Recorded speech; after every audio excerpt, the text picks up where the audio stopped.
we present Galbraith and the Midas Touch by Robert Barr, with Bernard Hepton, Richard Davis, and Garrard Green. Episode 1, in which a picture is developed, is entitled Watch the Birdie.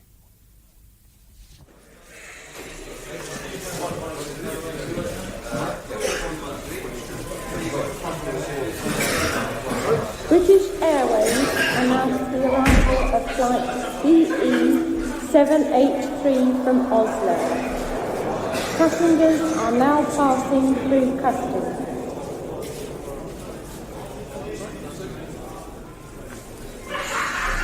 Passport, please. Where is it? Here. Thank you. Oh, Mr. Galbraith. Yes? Yes, I have a message for you, sir. Mr. Evans is waiting for you in the reception lounge. Thank you. So, your passport, sir.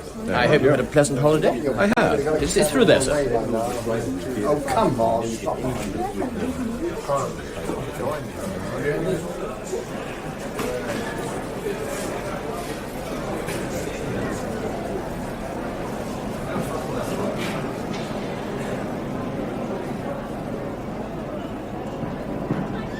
You've come home at last. You're a very persistent man, Tommy. And you are a very elusive friend. What the hell were you doing in Oslo? I wasn't doing in Oslo, I was doing in Kristiansand. I was fishing. You still take it seriously? I take it that your meeting me here is not just out of friendship. Everything I do is out of friendship, Bill. But I've been looking for you for 4 days. I've been keeping out of your way. I know. That's why I came here. I need your help. No, Tommy. Look, I have a car waiting, a comfortable ride into town. Let's have dinner together. At least you can listen.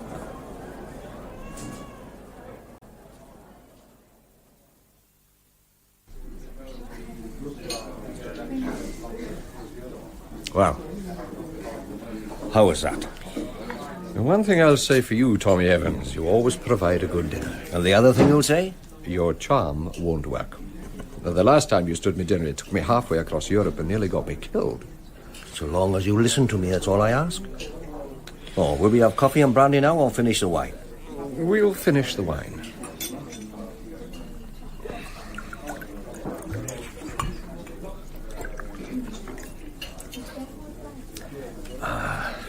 Good dinner, a good claret, a quiet table. We can talk. About what? A photograph. A happy photograph taken on a holiday outing.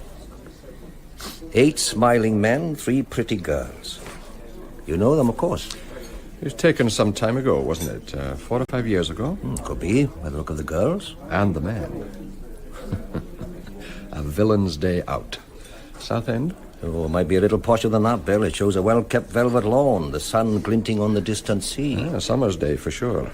A happy group around a table on the lawn, but nothing to say whether it's the lawn of a big house or an hotel. Sure you could find out if required?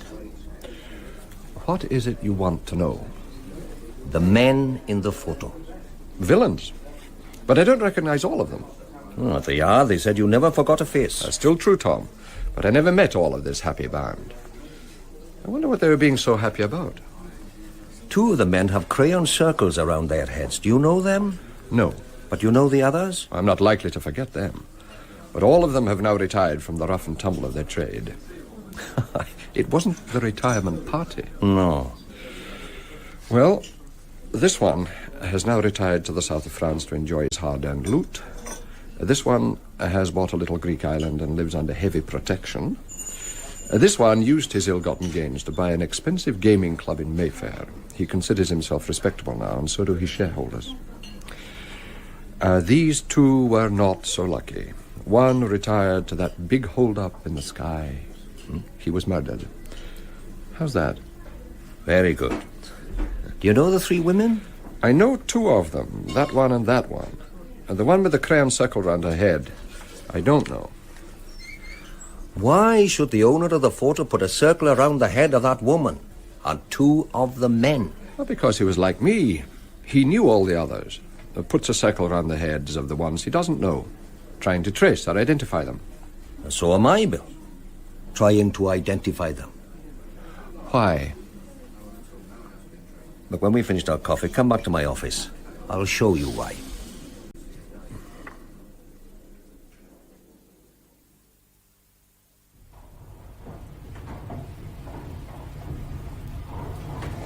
If I had any sense, I'd be on my way home.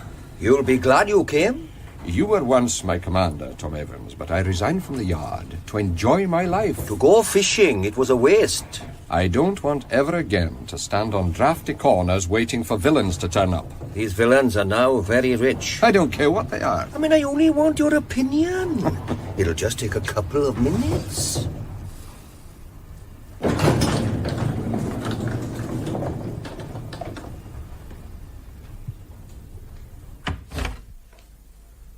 Let there be light.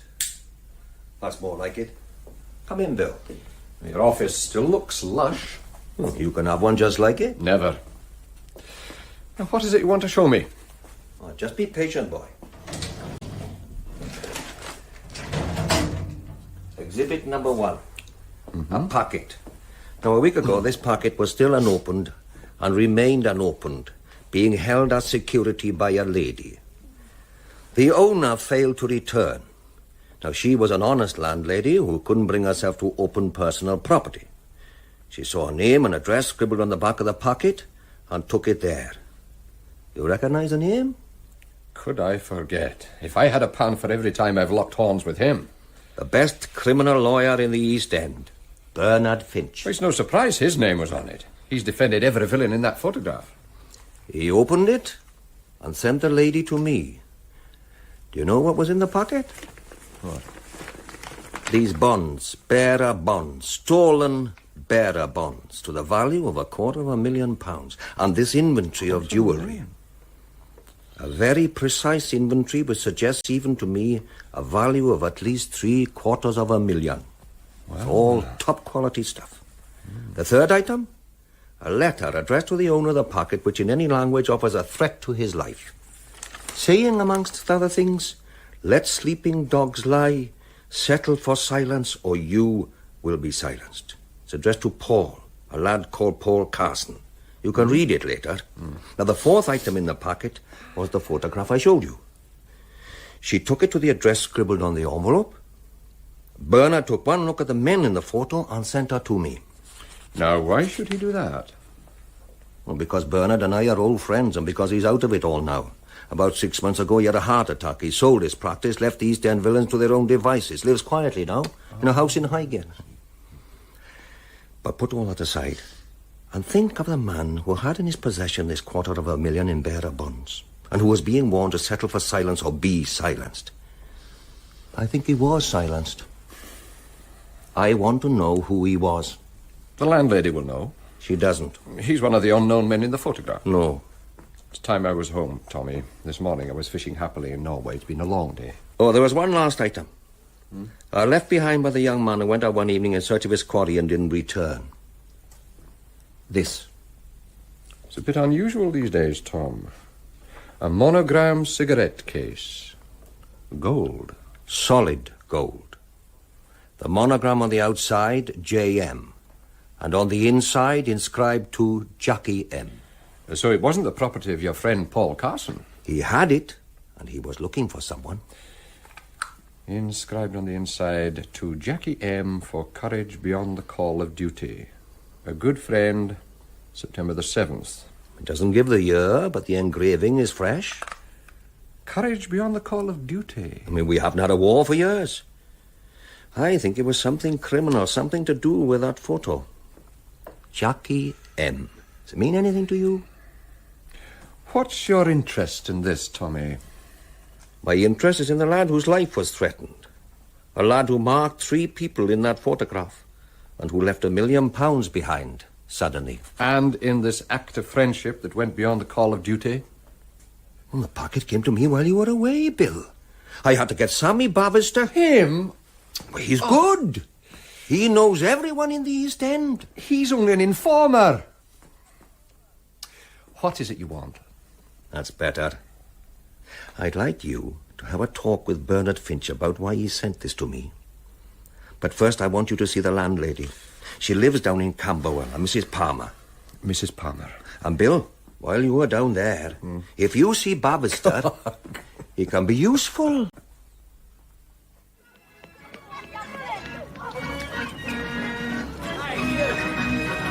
Get out the patch! you by the gallopers. Talking to you, mate. What the hell do you...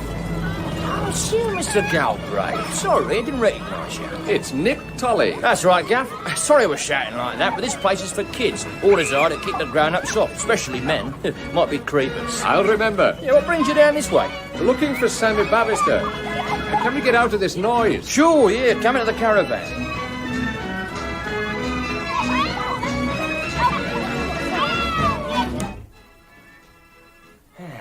That's better. Well, you've made it cosy in here. Yeah. They said you was left the full scuff. Wasn't true, then? Oh, it's true. Yeah, what brings you, then? Oh, this and that. What about you? Well, the fairground, Lark. Belongs to the council. It's for the kids south of the river. I tour it around whenever there's a spare bit of ground. Small vacant piece like this, we just have swings and gallopers. Bigger piece, and I give them sideshows as well. You know, hoopla, rollerball. And on Saturdays we have Punch and Judy. Oh, yeah. You like it? That's a living. How big is your parish? The tour, all around the South Bank. Lambeth, Camberwell, Kennington, Southwark, down the river to Rotherhithe. Wherever there's a vacant piece of ground and kids in the street. You could be useful to me, Nick, moving around like that. Yeah, and so what brought you? You still work with the mob? Nah. Garrett and Tim Dace? They've gone now, Gaff. 1 year ago, you should know that. Yes. Hogan? Yeah, that was different, wasn't it? They've asked to in life for that. Was it because of Garrett? Was it the same thing? Yeah, there was someone else asking that question. A lad named Carson. Have you seen him lately? No. Well, what did you know about him? Not a thing. Want me to keep my ears open? It would be worth your while. Okay. You know where to find me. Just listen for the roundabouts.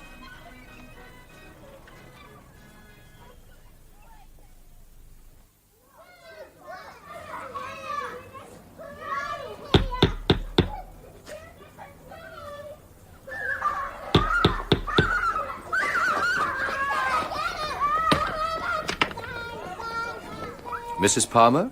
Yes? I've come from Mr. Evans. My name's Galbraith. From Mr. Evans? I think you know him. Come in, please. It's a bit dark, sir, but not to worry. Just follow me to the end of the passage. Here we are, then. I'm afraid it's not very tidy, sir. I wasn't expecting... It's quite all right, Mrs. Palmer. It's kind of you to see me. Oh, I'm always pleased to see a friend of Mr. Evans's. Such a kind man. It's about the envelope, isn't it? About the man who left it with you. Oh, Mr. Carson. Oh, well, I don't know much about him, sir. You see, he mostly kept himself to himself while he was here. He was having a difficult time, I think. Paul Carson? That was the name he gave me. Can you describe him? He was young, sort of medium height, good-looking. I'm afraid I'm not being very helpful. The world's full of good-looking young men of medium height. Try his age. 28, 30, about that. He didn't tell me. Has something happened to him? How did you come to meet him? Well, he'd come to ask if a Mr. Denning was staying here or had ever stayed here. He seemed to think he had. Well, I could see he was a well-bred young man, educated, so I invited him in. Mm-hmm. Well, the end of it was he asked if he could have a room while he made inquiries in the district. Did he say anything about this, Mr. Denning? No. Talked as though he didn't know him, but was searching for him. Did he find him? Dunno, sir. How did he come to leave the package? The envelope? Yes. Well, when he fell behind with the rent, he was always expecting his luck to turn, you see. Waiting for the ship to come home, he said. Well, when it come home, he'd be well off again and pay all his debts. Did he pay all his debts? Not to me, he never. How long did he stay with you? About 6 months. Well, then I had to tell him that people like me had no ships coming home. I mean, I have to live on my rents. I was sorry about it, but you have to be fair. Well, it was a Friday night, and I told him no rent, no room. He went upstairs and come back with the envelope. Said he was going out that evening to meet a man who knew where this Mr. Denning was. He insisted that I kept the envelope until he come back to pay me. He didn't come back, Mrs. Palmer. No, sir. Mr. Evans? Yes? Mr. Bavister to see you. Oh, show him in. Oh, come in, Sam. What have you heard? A few odd snatches, Mr. Evans. It's coming along nicely. Now, let me be the judge, Sam. Now, the inventory of jewellery. I've been through every stolen list for the last 5 years, but none of the pieces are on any list I can find, and none of it has been on offer, so far as I can hear. It's good stuff. I could put out feelers to see if anyone knows who they were made for. Yes, do that. Do you want me to go back more than 5 years? No, I think 5 is enough. Now, the young man who had the inventory. Carson. Oh, now this is an horse of a different colour. What I've traced about him is quite clear. He did have digs for a time with that lady, Mrs. Palmer. All the time he was looking for a man named Denning. Did you know this man, Denning? Nah. Did he find him? Well, it looks like it. He was last seen one Friday night. It could be the Friday night you told me about. He was waiting in a pub in Rotherhithe, hanging round for someone to turn up. He waited about an hour, and just before 10 o'clock, or so they say, a man came in. Carson finished his drink, and they went out together. Was it Denning? Well, those who knew Denning say no. This man looked like a sailor. They were seen again later that evening, walking towards the river. The nearest I can time it, about 11 o'clock that night. He didn't return to any of the pubs, didn't return to his digs. He wasn't seen again. Have your friends any thoughts on this? Oh, they say he was asking awkward questions and wouldn't go away. So, like the man he was searching for, he vanished, didn't he? When Mr. Carson didn't return that night, what did you think, Mrs. Palmer? Well, I thought he'd taken the hint about the rent, because next day a man come asking if he'd left anything behind. Came next day? In the morning. Well, I said Mr. Carson had brought nothing, so there was nothing to leave. And what was he like? The man? Well, he had a sort of foreign accent. He looked like a sailor. He tried to frighten me, but I got angry with him and he went away. He didn't know that the envelope had been left with you? I didn't tell him. Ah. I put it in that drawer in case Mr. Carson did come back. When he paid his rent, he could have it. Well, then it went out of my mind. I didn't even think about it again. Then last week I was looking for something and there was a lawyer's name on it, so I wasn't for opening it. There was a photograph in it. Mr. Evans asked me questions about that. Mr. Carson wasn't in the photo. No. Did you know any of the people in it?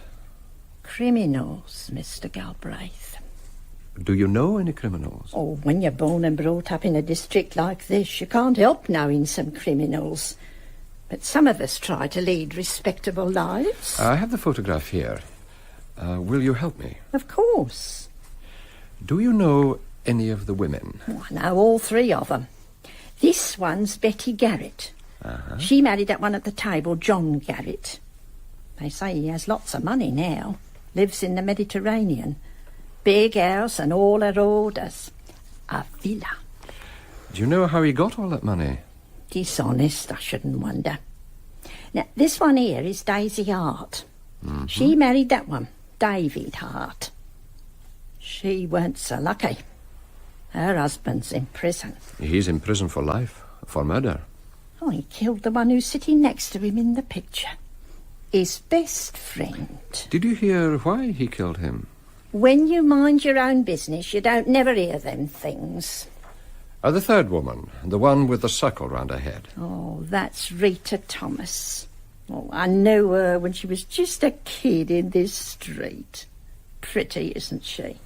Full of life. She was always the pretty one. Do you know where she lives? Wait a minute. She married. Now, what was his name? Well, it'll come in a minute, I know it will. Well, does she still live around here? I don't know, but I could ask. Will you do that for me? Of course. And when you remember the name and know where she lives, phone me, and I'll come back and see you again. I like having visitors. Mr. Galbraith? Yes? In the envelope, there was a gold case. He did owe me rent. Mr. Evans will look after you. You won't be out of pocket.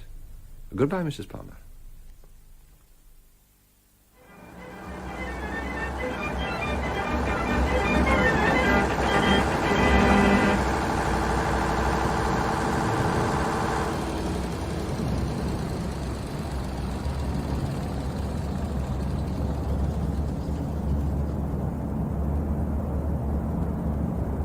Finished for the night? Yeah, just packing in. It's Nick Tully, isn't it? Who are you? Don't you remember? It's the sailor. That's right. You had a visit from a cop today. Look, mate, I'm just closing down. I've got work to do. What did he want? Just being nosy. What was it doing? Was it keeping out of trouble? That, my friend, is not true. What do you mean? It was Galbraith. He isn't in the force now. He doesn't give a damn who keeps out of trouble. He was asking questions. No, he just came... Oh! Oh! What was that for? Galbraith came to see you, and then he went to a house in Camberwell to see an old lady. I know nothing about no house in Camberwell. What questions did he ask? I didn't give him any answers. I have answers. You know that. Good. The doc wants you to keep it like that. Yeah, sure. Oh, and Tully, Yeah. you are easy to find. Remember that.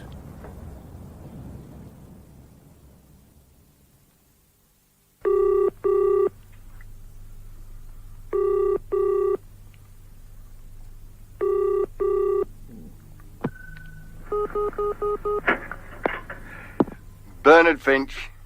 Good evening, Bernie. It's Galbraith, isn't it? I thought you'd call. I'd like to see you. When? Now. At this time of night? All right, I'll be waiting for you.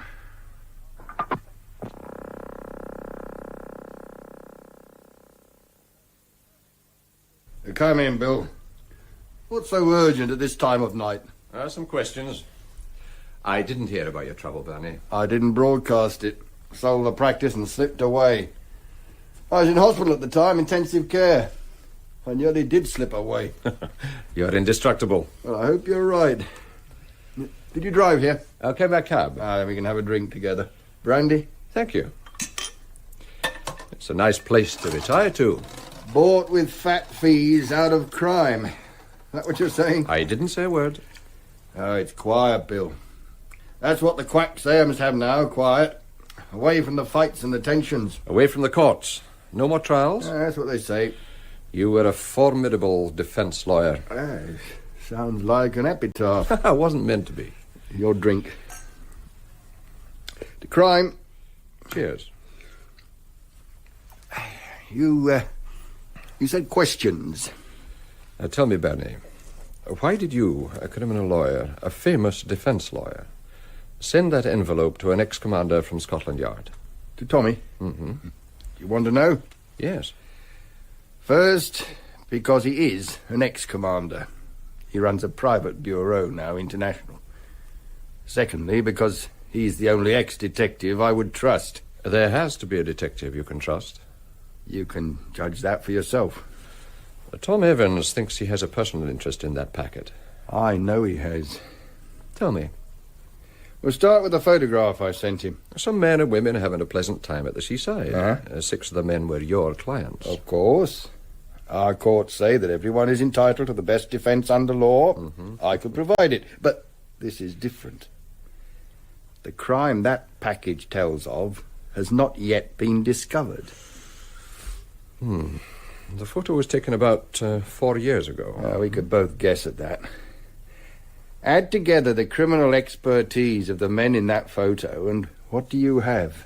I'd say I have a crime being planned. You could say you had a big crime being planned. A crime that took a long time to prepare. 2 of the men have little circles round their heads. Yeah, you can bet they weren't meant to be halos. Do you know them? No. And that's what worries me. 3 of the others have become very rich. A 4th was murdered, and a 5th is doing life for it. Hogan was murdered by Dave Hart. You defended Dave Hart, Bernie. What was the truth of it? That was a year ago. The prosecution played Find the Lady, claimed that Hogan was having an affair with Daisy Hart. Was he? No, but that's how it looked. And it puzzled me. Then why did Dave Hart kill his best friend? I only prepared his defence, Bill. He didn't offer a confession and I didn't demand one. In fact, he offered nothing, which was out of character. That happened a year ago, so the job took 3 years to prepare. What kind of job? I'm not quite sure, but it worries me. Something that led to big gains. A crime that has not yet been discovered, and certainly has not yet been reported. Yeah, it was the letter in that package, the threat to the young man Carson, that started my suspicions. It was then that unrelated incidents began to fall into place. The fact that the young man has now disappeared gives me a feeling of fear. Do you mean that you are in danger? That your special knowledge of these men... I don't know, Bill. I really don't know. You've had many criminal clients, Birdie. Did you recognize the handwriting? No, but I made a copy of the letter. What do you think of it? Well, let's see it. There's no envelope. No, just a letter with the bonds and the inventory. Paul, if you won't take a hint, it's time you were given some advice. Keep what you have and ask no more questions. That way, no one will bother you. The men you are looking for... Men? I copied it accurately. It said men. The men you are looking for are not easily found. They don't want to be found. Let sleeping dogs lie. And whatever you may have heard, settle for silence or you will be silenced. A word to the wise. Signed with a J. An elegant, cursive J. Any thoughts? Told to keep bonds worth $250,000 and no one bother him. Bill, I think they opened a Pandora's box and they let something out, something they can't cope with. Something that has led to at least one murder. Yeah, that's why I handed it over to Tom Evans. I'm not well. The doctors say I must have quiet, Bill. No involvement and no excitement. And it's getting late. Let's talk some other time. Of course. But if you learn something about these men, you'll come back. I'll be back. Wait a minute, Bill. It might be for you. Finch speaking. Mr. Bernard Finch, Yeah? you have Galbraith with you. Yeah? Do you want him? Listen. You have seen a letter that gives advice. It is good advice. Your friends don't want to be found. Who is that? Stay out of this, Mr. Finch, or you will be silenced.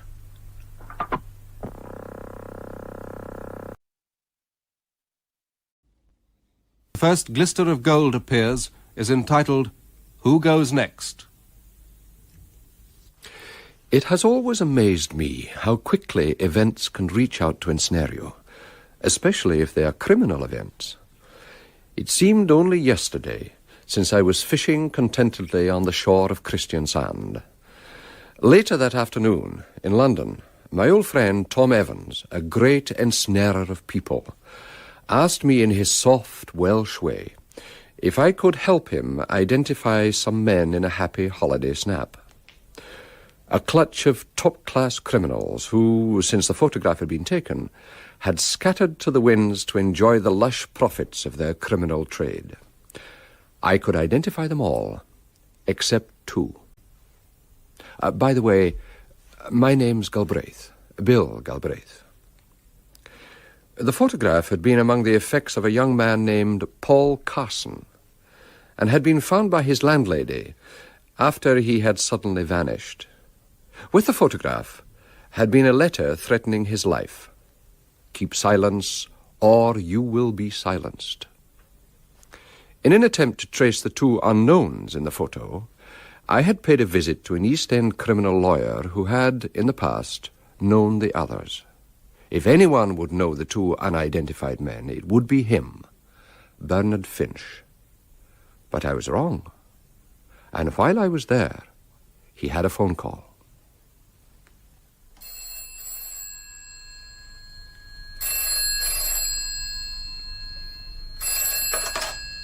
Finch speaking. Mr. Bernard Finch, Yeah? you have Galbraith with you. Yes? Do you want to speak to him? Listen. You have seen a letter that gives some advice. It is good advice. Your friends don't want to be found. Who is that? Stay out of this, Mr. Finch, or you too will be silenced.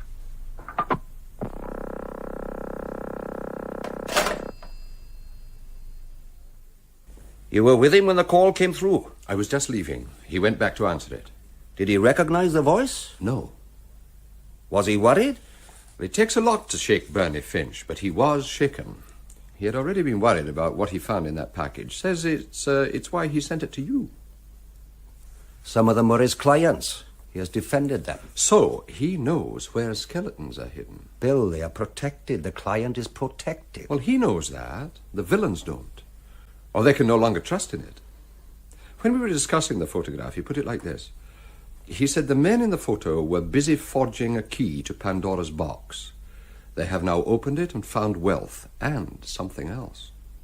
Well, 3 became rich, 2 of them are now hiding abroad, and 1 is missing, 1 was killed. He says at least 1 was killed. And what else? That the crime happened a year ago, and that we should look closely at the villains in the photo. Yes, what is it? Your coffee, sir. Oh, if you can find a space. Morning, Mr. Galbraith. Morning, Millie. There's a chocolate biscuit for you, sir. You've made my day. You were saying? He said to look at the villains and consider the criminal expertise of each. Well, here's the photo. You know their form. Go ahead. All right. Now, let's take them in order as they chatted around that table in the sunshine. There's a load of talent here. Doc McDowell, probably the best planner we've known, certainly the best organizer of crime. So what is he organizing? Well, today he owns a gaming club in Mayfair. Is that what you mean? So good an organizer that he was the only one able to stay on in town. Now, talking to him are Tim Dace and Johnny Garrett. Dace, an electronics expert and the finest bypasser of security alarm systems in the South. And Johnny Garrett was the best safe cracker in the country. Now, can you guess what they might be talking about? Opening Pandora's box? Birdie Finch thinks this photo was developed in embalming fluid. At least 1 killing to date, and the others in hiding. So let's look at the others. Now, that one is Desmond Kearney. If they were planning a big job, they'd need some muscle, someone to deal with interference, to lift and lay things. Now, Des Kearney is just muscle. Not bright, but loyal and true. He's there with Liam Hogan, lockpicker, maker of keys for nefarious purposes, cat burglar. All in all, a versatile little villain. And standing next to? His best friend, Dave Hart. And Hart murdered him. So, of the 8 men, Hogan was killed, Hart is doing life for it, Kearney is also doing time, Dace is hiding on a little Greek island, Johnny Garrett is ditto on the Côte d'Azur. And that gets rid of 5. Leaves Doc McDowell and the 2 unknown men with the suckles round their heads. Well, the men Carson was looking for. The letter said they won't be easily found. Leaves only Doc McDowell still in town. And 1 of the women in the photo. That one, Rita Thomas. The landlady, Mrs. Palmer, says she got married. She's trying to find out where she is. She's looking at one of the unknown men. A big smile for him. Did she marry him? Well, I'd better go asking. Oh, Bill. Yes? When you're down in Camberwell, see Sammy Bavister. Why should I work with him? Because he's useful. I mean, if he's paid enough, he'll follow anything that moves. And he's being well paid. Well, he'll be watching for you near the Turk's Head, if you care to go by.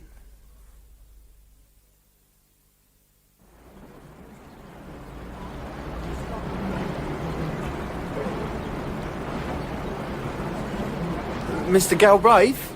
Yes? It's Sammy Bavister. I think we've met before. Yes, we've met. Mr. Evans said to have a talk. You were trying to find Carson? Over there is the pub I traced him to, where he was last seen. I'll take you in. I like looking at the river. It's chilly out here. He came there looking for Denning. Did you know this man Denning? No. Most people I've talked to have never heard of him.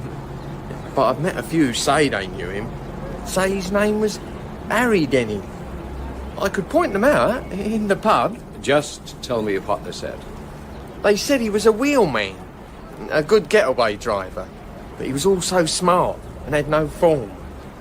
Have you heard of him? No. It said he did some work for Johnny Garrett, some special work about a year ago, and knew what was going on. If there were people who knew him, why couldn't Carson find him? Because no one wanted him to know. The ones he met told him Denning had gone. One said he went a year ago when Johnny Garrett ran off, and another said he went to Greece with Tim Dace. But there's one I met who said Denning didn't go anywhere. He's still around. And Carson was told that? Oh, it's freezing out here. You could get your death. Was Carson told? He must have been. He came to that pub one Friday evening, waited about an hour, and then a man arrived. It wasn't Denning. Looked like a sailor, they say, like he was off one of the boats. They went out together, and later they were seen by the river. That was the last of Carson.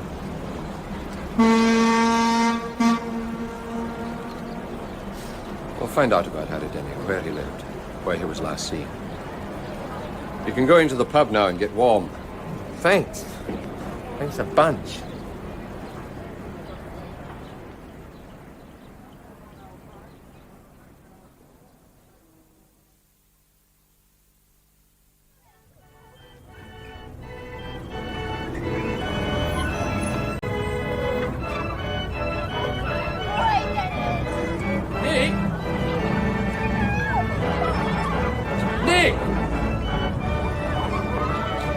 Nick! Yeah? What's the matter with you?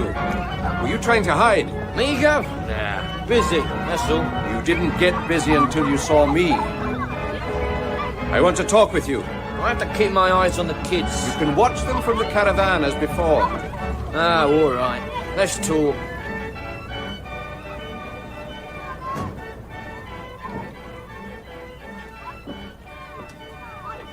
And what was that busy act all about? I've had a visitor, Gov. That's what. When? After you came. He wanted to know why you come, what questions you asked, what answers I gave you. What did you tell him? The truth. I didn't have any answers. Who is he? They call him the Sailor. I don't have a name for him, Gov. Well, what's he like?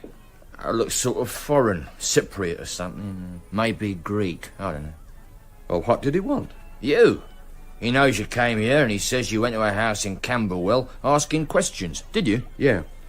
Look, I can't be seen talking to you. I have 2 questions. No, just keep away from me. Are you afraid of him? Yeah, you're damn right I am. Why? Because I've got to work this fairground. The place is full of noise. I'll come round and break my arms. They? Do me a favour, Gov. No questions. He'll come back and I'll have to tell him. Would money tempt you? Money won't buy me a new head. It could be a lot of money. Just 2 questions. Let's hear 'em. First, a year ago, before Garrett and Tim Dace went away, you were hanging around with their mates? Yeah. Was there talk of a job? A big job? You're asking about a year ago? Yes. There was talk of one being set up, but not of one being pulled. Where was it to be? This one being set up? I don't know. Nothing was actually said, never put into words, but we knew something was on. How big? Oh, really big. It was never pulled. Well, I think it was. Now you are scaring me. Second question. You asked them. Oh, that was one question. Had you heard of a job being set up? Yeah, okay. Right. Before I ask the second, I'm going to show you a picture. You know most of the people in it. I just want to know about 2 of them. Here it is. Have a look. Oh, this could get me killed. Yeah, they're all here. Doc, Johnny Garrett, Dave Hart. Just look at the 2 with the circles around them. Yeah. Do you know them? I know one. It's the bloke who's after you, the sailor. Let's see. Him? Yep. Do you know the other one? No. Now, do you know... You said 2 questions. You'll get me done. This question won't get anyone murdered. It's about this girl. Do you know her? The Camberwell beauty. Who? Rita Thomas. You can see she's a cracker, Gov. Shaped like a film star. Real slinky. And all the kids, we were dancing at the local palais. We used to call her Rita the Cheetah. Yeah, real cat. Who did she marry? She didn't marry, Gov. Nah, I'd have heard. Do you know where she lives? You won't get near her. She's being looked after. By whom? Now you will get me done. Who? I think it's by Doc McDowell. She's supposed to be a hostess at his club. Looks after the rich gamblers. I'll have the photo. Thanks. But do me a favour, Gov. Will you stay away from me? If the sailor does come back, you can say I threatened Oh, you. it's no joke. Gov, Yes? make me a promise. If I'm found in the Thames after this, you'll do the sailor. Sure.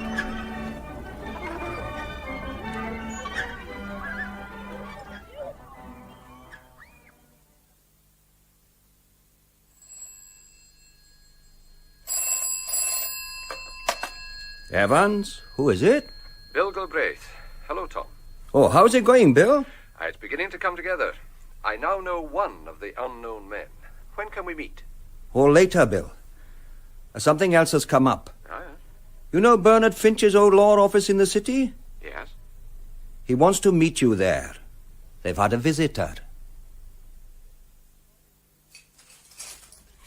There, can you find your way in, Bill? It's a mess, isn't it? What happened? A break-in. I told you I'd sold the practice. Yes? Well, the new owner, to ensure continuity, was kind enough to maintain a small office into which we put my files and papers, this office. Yes. Hoping that one day I might be able to... But you know how it is. Last night there was a visitor. Have the police been told? Don't fuss. The police were informed, and then I was informed in that order. CID from Old Jury have been here all morning. I got here 20 minutes ago. They tell me it was a professional job. Do you think it was an old client? Considering that phone call, don't you? Well, they did a neat job on the door lock. Yeah. They made a right mess of your papers. Well, they'd been moved. We're out of order. You'd have trouble in finding what he was after. What do you think he was after? When I know, I'll tell you. First, to check the files of the men in the photo. Can I help you? I'd rather you didn't. These things are still confidential. Garrett's file's still here, so is Dace. Oh, this is that Clerkenwell case, silver ingots. I remember it. Kearney's papers are still intact. Hogan's, Hart. Did you ever represent a Cypriot known as the Sailor? No. It could be a Greek. Or the accent on the phone. It could be. I want a name for him. Oh, I don't think he ever came my way. Yeah, it's all such a mess. Difficult to know what is missing. What could they find in your files? All sorts of personal things. Statements that weren't used in courts. Searches for witnesses. Mainly, I suppose, statements that show knowledge of a crime. Knowledge of the big crime? Not that I know of. Unless it was something I missed. I'd better make a thorough search. Look, if you have other things to do... I have. I have to look for a slinky cat and make a visit to Mr. McDowell.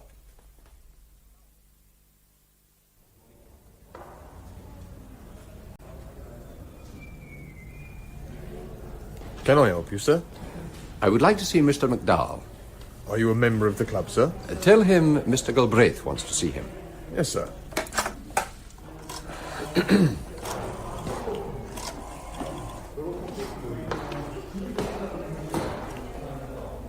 It doesn't sound too good, sir. Oh, dear.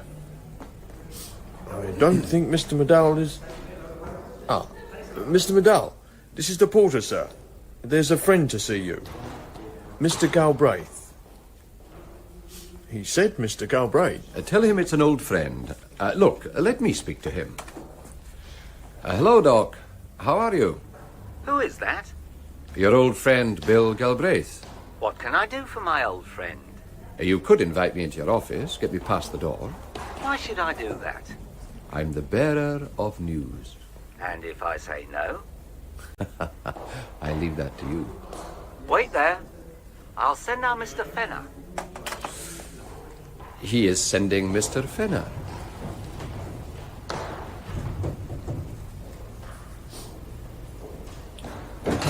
He's coming now, sir. Mr. Galbraith? Yes? My name's Fenner. Will you come this way, sir? Thank you.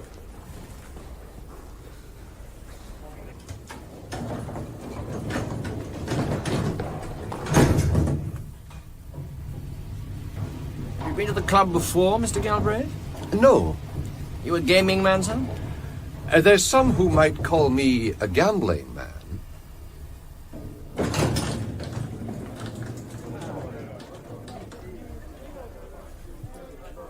Mr. McDowell's in conference at the moment, sir, but if you'll follow me. Thank you.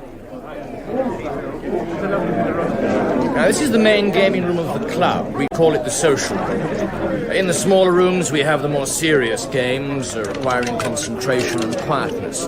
Chemin de fer, poker, bridge, anything a member cares to play. Mr. McDowell's office is on the other side. Ah, here he is. Good evening, Galbraith. Good evening, Doc. Nice to see you again. Come along in. Now that you are here, will you have a drink? Whiskey. Aren't you supposed to say, no thank you, I'm on duty? You've been watching too much television. Whiskey, then. To what do I owe this visit? Well, let's say to the company you keep, or the company you kept. When was this? Up to the time you bought this place, or took it over, or however you came by it. How much did it cost you, Doc? If a detective asks a question, it's an inquiry. If anyone else asks, it's being nosy. You're out of your league, Galbraith.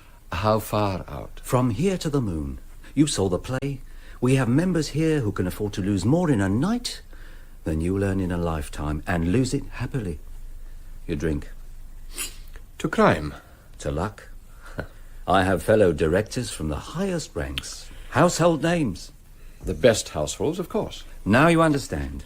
I thought you owned the place. Personal friends. The kind of directors that your old bosses at the yard salute and call my lord. I'll bet you need them. They bring in the right kind of client. Who are happy to lose money to you. It's a gentleman's club, Galbraith. They lose to each other, or didn't you know? The club only takes a small percentage. But you do well on it. Of course. Now, what brought you here?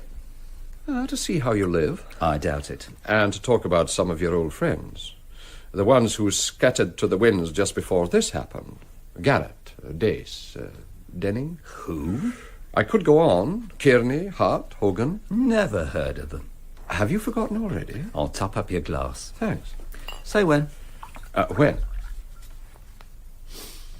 Are you saying you don't know Johnny Garrett? I've heard the name, but never knew him. Or Dace, or Dave Hart. I think I read something about a Dave Hart.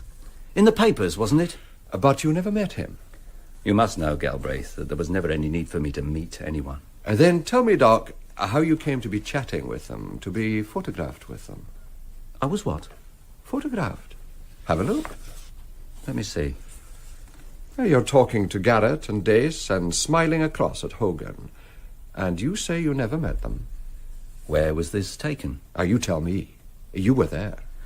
Wait a minute. Yes, I remember. I was staying at a hotel some years ago. There were people in the garden. A celebration, I think it was. They invited me to have a drink. What was the name of the hotel? Can't remember. It was a long time ago. You don't remember the hotel and you can't remember any of their names? No. And now that you're moving in such wealthy company, perhaps you'll take a look at this. A gold cigarette case, solid gold. Have you seen it before? No. Why? I'm not asking you to value it, Doc. Now, just look at it. Monogrammed. J.M. Mean anything? No. Open it and read the inscription. To Jackie M. You knew him? No. And now read the date. September 7th. What's this all about? It's about crime, Doc. One that took a long time to prepare, and I think you planned it. You were talking about it that day. A job that made 3 men in that photo very rich. Garrett is rich and hiding in France. Dace is rich and hiding in Greece. And the third? I'm looking at him. The man who took over this club. Be careful what you say, Galbraith. Do you want me to call a witness? Not yet. Because the next thing I'm going to say is about murder. The man you were looking at in the photo was killed. And I think the man who had this photograph was also killed. You must meet my solicitor. Title directors, wealthy friends, a solicitor. You're well protected? Better than you know. Just one more question. This girl in the photo, what's her name? I don't know. But she works here, Doc. You look after her. You're not as safe as you think. She does not work here. As from tonight, she doesn't work here, perhaps. Now, don't lose your temper, Doc. I don't lose my temper. All I do is press this button. What happens? A gaming club needs some muscle. You know that. They'll take you downstairs and throw you in the lane. And? When you're found, I'll say you came here to shake me down. I have good witnesses. The porter and Mr. Fenner and some of the players in the gaming room must have seen you come here. You're an ex-policeman. You think you know something about my past, so you came to ask for money. Shake me down. Would they believe me? Yes, I think they might. Do I press the button? No. I'll take that photograph. All right. Thanks. Don't worry. I was ringing for Fenner. Tell me, Galbraith, what's your interest in all this? I'm looking for a young man named Carson and a man named Denning. I hope you find them. And I may come looking for you. You may get a surprise. Yes, sir? Just see Mr. Galbraith out, please. Yes, sir. This way, Mr. Galbraith.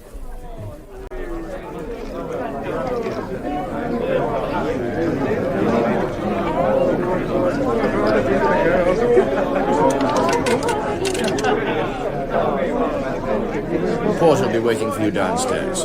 Thank you.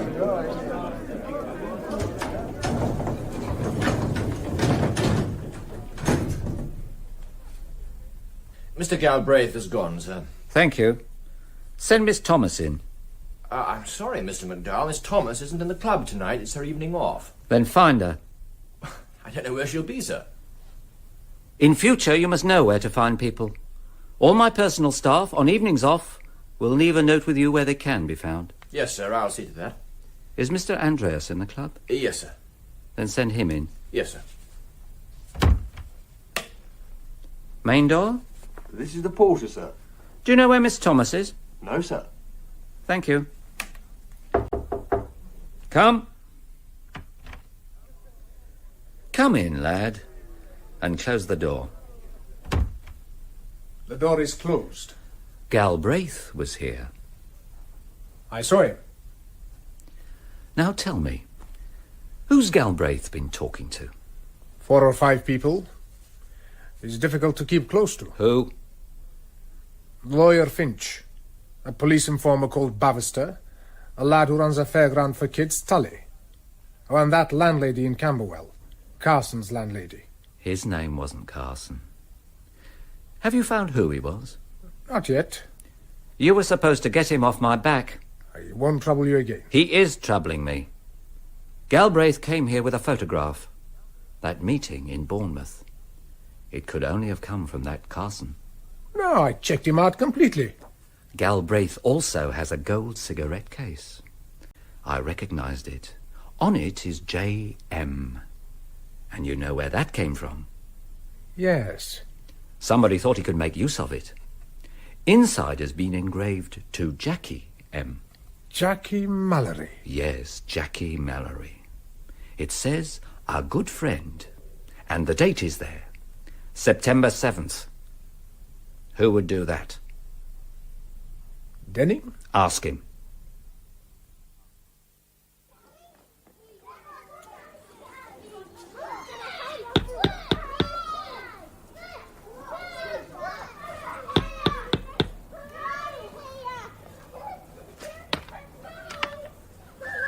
Mrs. Palmer. Oh, it's you, Mr. Galbraith. I got that address for you. Come in. Thank you. Rita Thomas don't live around here no more. I got it from a friend who visits her. A real smart place, she says. Up west. It is. Thank you.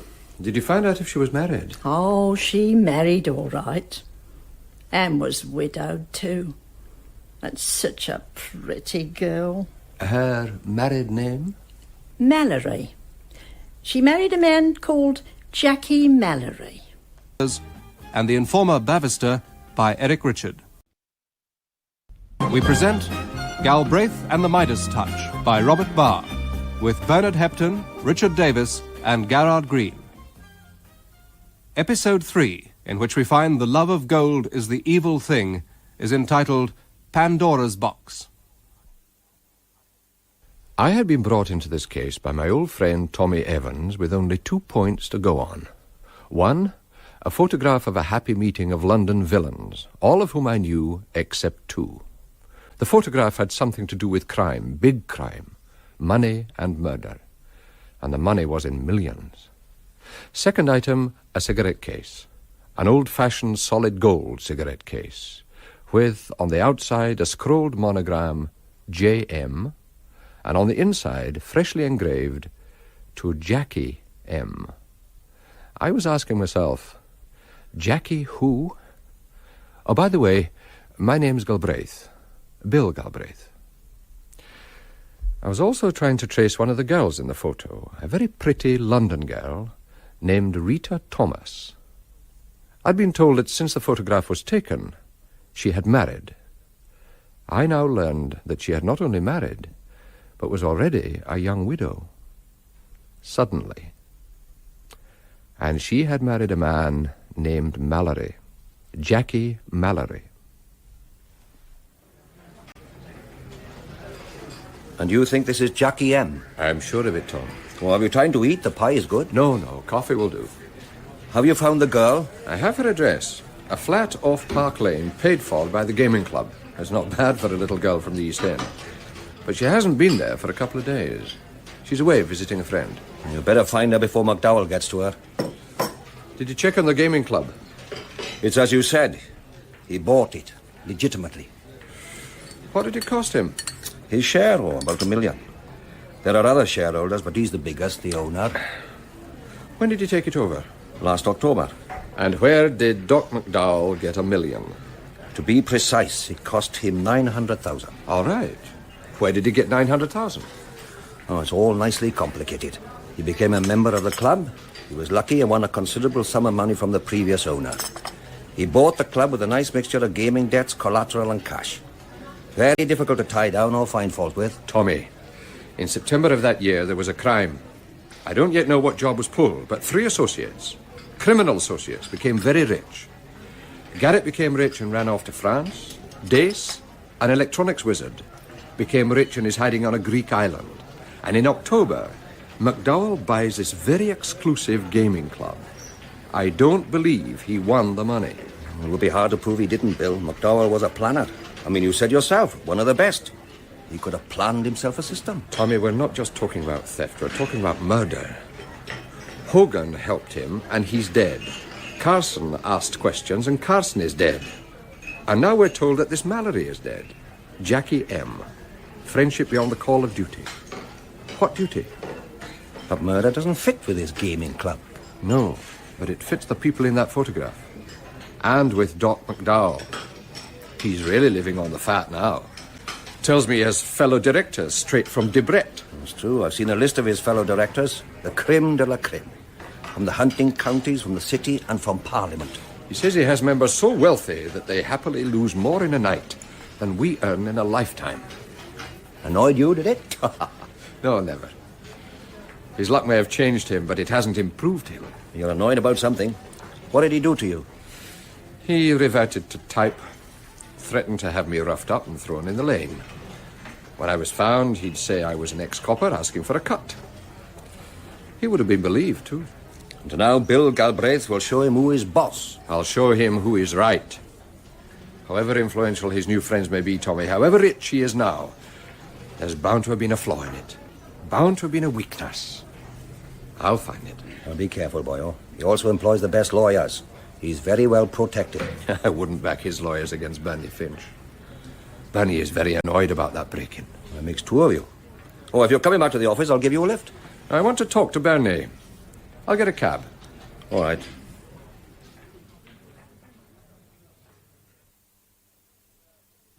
Yeah, come and sit down, Bill. You look like you've been busy. What you been up to? I saw your client McDowell last night, Bernie. Oh, yeah. At his gaming club. He was never a client of mine. His friends were. What happened? Well, he had a momentary attack of I've been here before, but he got over it. Yeah, I've something to tell you about him, but go on. Tell me. Oh, excuse me, Bill. Doctor's orders. Tablets to take every 3 hours, precisely. How are you? Oh, well, when the heart goes wrong on you, you have to do as you're told. A bit of a fuss, but necessary. Now, where were we? Oh, yeah, telling me about the club. Well, it's in Mayfair. Legitimate, exclusive, uniform porter on the door.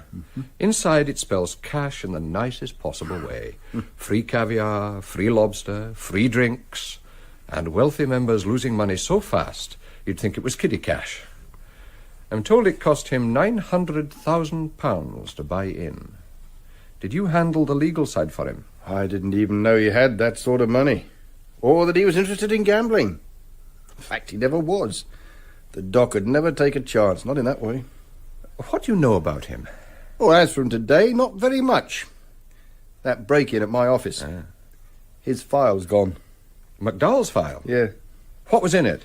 Oh, don't say it in that way. It wasn't one of your Scotland Yard files or anything like that. Then what was in it?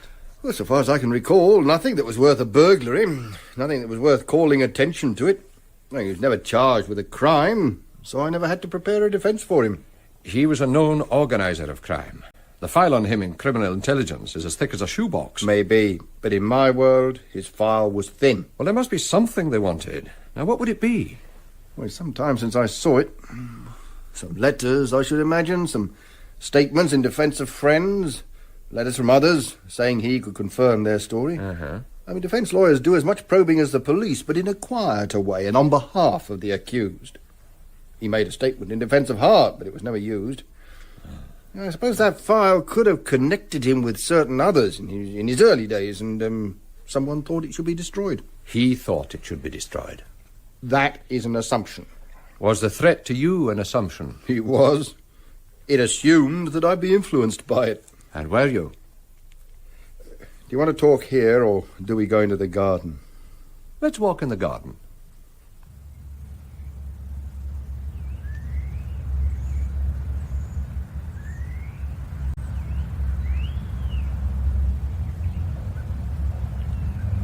It's peaceful out here. Yeah, something else the doctor ordered. Peace and quiet. When they don't know what else to prescribe, they prescribe peace and quiet. Why are you interested in this gaming club? Well, I think it's some kind of front. In fact, I think it's a defence. So you'll have to find your way around it. Well, maybe the only way around it is through it. Tell me about his friends. Well, there isn't much I can tell you. Indeed, there isn't much I should tell you. Whose side are you on? In this case, I'm on your side. Then tell me about your type of client, the smart, big-time, card-carrying professional like Doc McDowell and his associates. I'm trying to tell you. You and I have each spent a lifetime among these people, but on different sides of the fence. As I know them, the men you're after are a very close-knit family. To them, the law in any form is the enemy. They're born of the same kind of parents, brought up in the same kind of street, used to the same hard life. That idea of the close-knit family is just an old-fashioned myth, Bernie, and you know it. Like the heart of gold, honour among thieves, and all for one. It's just a big East End fairy tale. I'm trying to warn you, Bill. About what? If you listen, I'll tell you. Is that the phone? Yes. Oh, excuse me.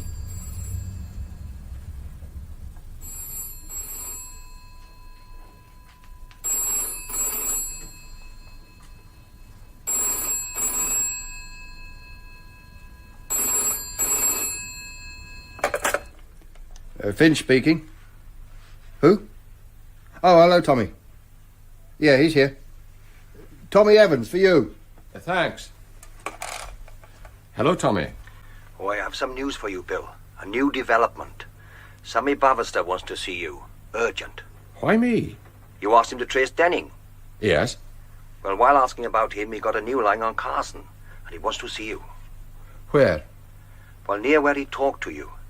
He says from there you could see a warehouse, an empty warehouse by the river. Yes, I remember it. But he'll be waiting there. All right. Something new? Well, it might be a line on the young lad Carson. Tom says it's urgent. When you've seen to it, will you come back? Yes. I want to tell you about McDowell. Mr. McDowell, Yes? Mr. Andreas is here. I'll see him. Come in, lad. I've had a word from Garrett. He's coming back. But there's been no word from Dace. So I want him brought back. Do you think that's safe? Nothing will be safe, unless I know what's been happening. I mean brought back. He wants to keep himself out of sight. You will do the bringing back. You know the island, and you know where he is. You'll make it safe. Whatever you say. Don't fool yourself that this is going to be easy. When you went to meet Carson that night, did he talk to you? Yeah. What did he say? Just that he wanted to meet Denning. Did he say why? Did he say he had something to give him? No. He just wanted to meet him. Who was this Carson? Where did that photograph come from? Where did the gold case come from? The one given to Jackie. Who put the inscription on it? I went to Carson's digs next morning. His landlady swore... Everyone swears. But now his place is taken by someone else. Galbraith. What do you want done with him? If I had a wish, I'd wish him dead. But I don't know how, yet. Until then, you must keep people out of his way.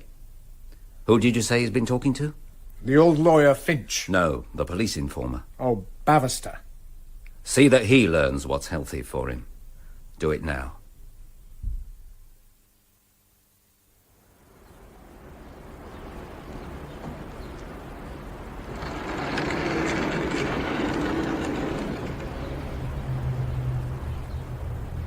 Bavister? Are you there, Bavister? Where are you?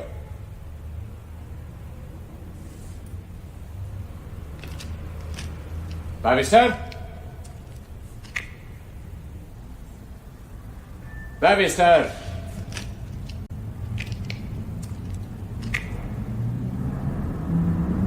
Bavister? Over here, Gov. Where? Over here. It's Nick Tully. Yeah, that's right. You were looking for Sam Bavister. Well, there's no price for that. I was shouting for him. Where is he? He's gone. When? About 5 minutes ago. Went off with a bloke. Which bloke? That sailor, the Greek. They had an argument and Bavister went off with him. Willingly? No one goes off with a Greek willingly. He went or else. Why? Well, the Greek was carrying a docker's hook, wasn't he? What was your part in this? Me? I've had no part in it, Gov. I keep fairground gear up there. I was looking for a chain. And?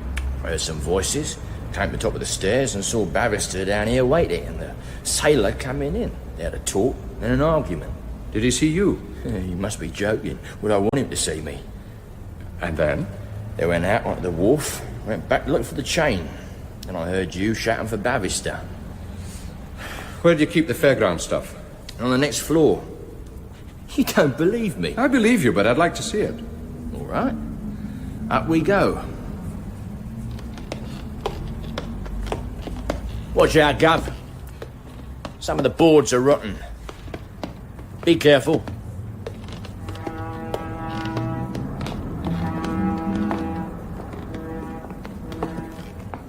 You have a good view of the river from up here. Yeah, you can see for miles. Now, here's the fairground stuff, Gov.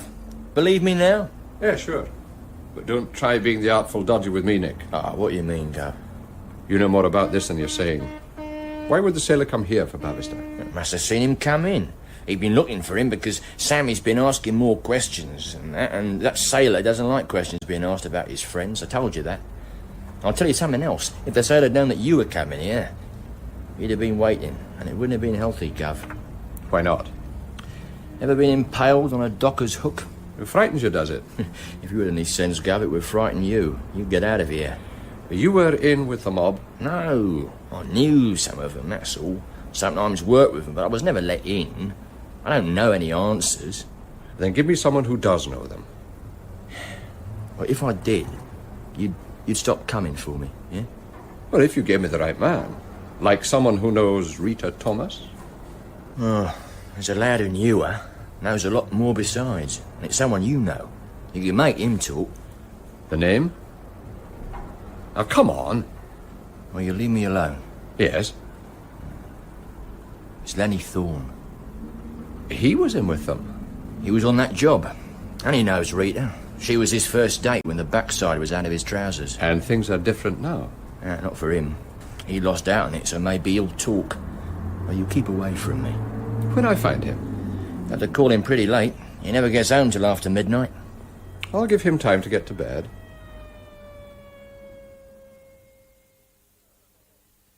Well, Tommy, this is an unexpected pleasure. What brings you away from your office? Well, I thought it was time we met again, Bernard. I haven't seen you since you sent me that gift. Yeah, I'm beginning to wonder if it was the right thing to do. No excitement, my doctor said. No involvement, no tension. But yesterday I had a burglary. This morning I had Bill Galbraith. And this evening I have Tommy Evans. Your friend Galbraith is a shrewd and persistent man. Assure me that this is a friendly visit, no business. Not very much business if we can get it over quickly. You retired from your practice, Bernard. Yeah. Why should someone break into your office? Because my files are still there. What was taken? Only McDowell's file. That and maybe a few papers I haven't missed yet. Now, if that's the business over, will you have a drink? Gin, whiskey, martini? Well, you used to mix a good dry martini. Aha, I still do. Oh, excuse me, Tommy. Yeah, it's like a meeting of shareholders. Come in. It's Bill Galbraith. But you did ask me to come back. Yeah, of course I did. Come in. Tommy Evans is here. I was about to mix some drinks. Tommy likes a dry martini. What about you? I need a scotch. Scotch, right. Hello, Bill. Did you see Bavister? No, he was waiting for me at the warehouse when it seems our friend the sailor turned up. There was an argument and they went off together. Did you see it? It was seen by young Tully. At least that was his story. He was waiting there to tell me and to pass a warning. What warning? The sailor was carrying a docker's hook. Sammy went unwillingly. Do you think... No. All Bavister needs is a fright. He'll go to earth. But I got Tully to talk and got a name from him. A visit to make after midnight. Martini. Ah, thanks. And whiskey. Thanks. You said if I came back, you'd have something to tell me. Well, it's only a theory. We can try it out on Tommy. Cheers. Cheers. You said you thought the gaming club was more than a front, a defence. That's it. The doc was always a meticulous organiser, so influential shareholders, wealthy members, an exclusive club, big money flowing around, it makes it hard to investigate. Agreed. Next point, September the 7th. A date when we think a crime was committed. In that month, two friends of McDowell's are unexpectedly rich, go into hiding. McDowell stays in London, and in the following months he becomes rich. As though a good fairy had waved the wand. Now, does that suggest something? It suggests a theft from a place that contained both cash and kind. Enough cash to make two of them immediately rich. And enough kind to ensure that someone else becomes rich. Now, I'm thinking of the kind of stuff that blackmail is made of. Now, where do people keep both cash and valuables and personal secrets? A safe deposit? A private safe deposit? An exclusive safe deposit. Probably. I said they opened Pandora's box. They found cash and valuables, but they found something else there. Let's say letters, diaries, documents. Something that would interest McDowell. And that night he gives the cash to the others and keeps the means of blackmail for himself. So, who was the previous owner of the club? Did he use a safe deposit? Was he first blackmailed into losing money to McDowell and then losing the club to him? Who were the other users of that private safe deposit? Are they the other unfortunate victims who are now summoned to this club to lose money to him? forced to lose money to him. Doesn't that frighten you? Frightens me. But why the killings? Some of those who knew or who helped when the find was made couldn't be trusted. Hogan made keys, and Hogan was killed. Carson was asking questions. He's disappeared. Now, do we know of any such robbery? September last year. Tommy? Well, there's blackmail. They're seldom reported. Hey, you said you had a name. Well, I don't know the strength of it. I was told he worked on the job and knows the girl. Was someone you know? Lenny Thorne. And it's time I paid him a call.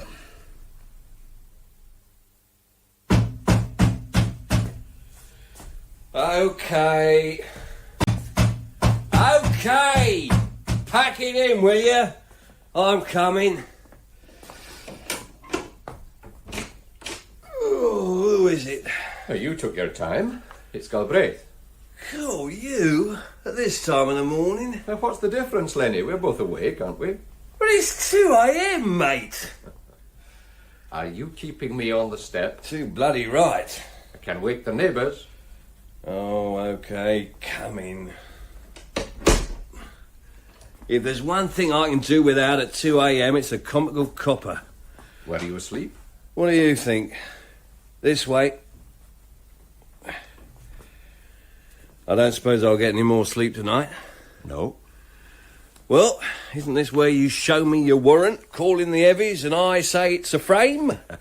There's no such warrant. I just want to talk.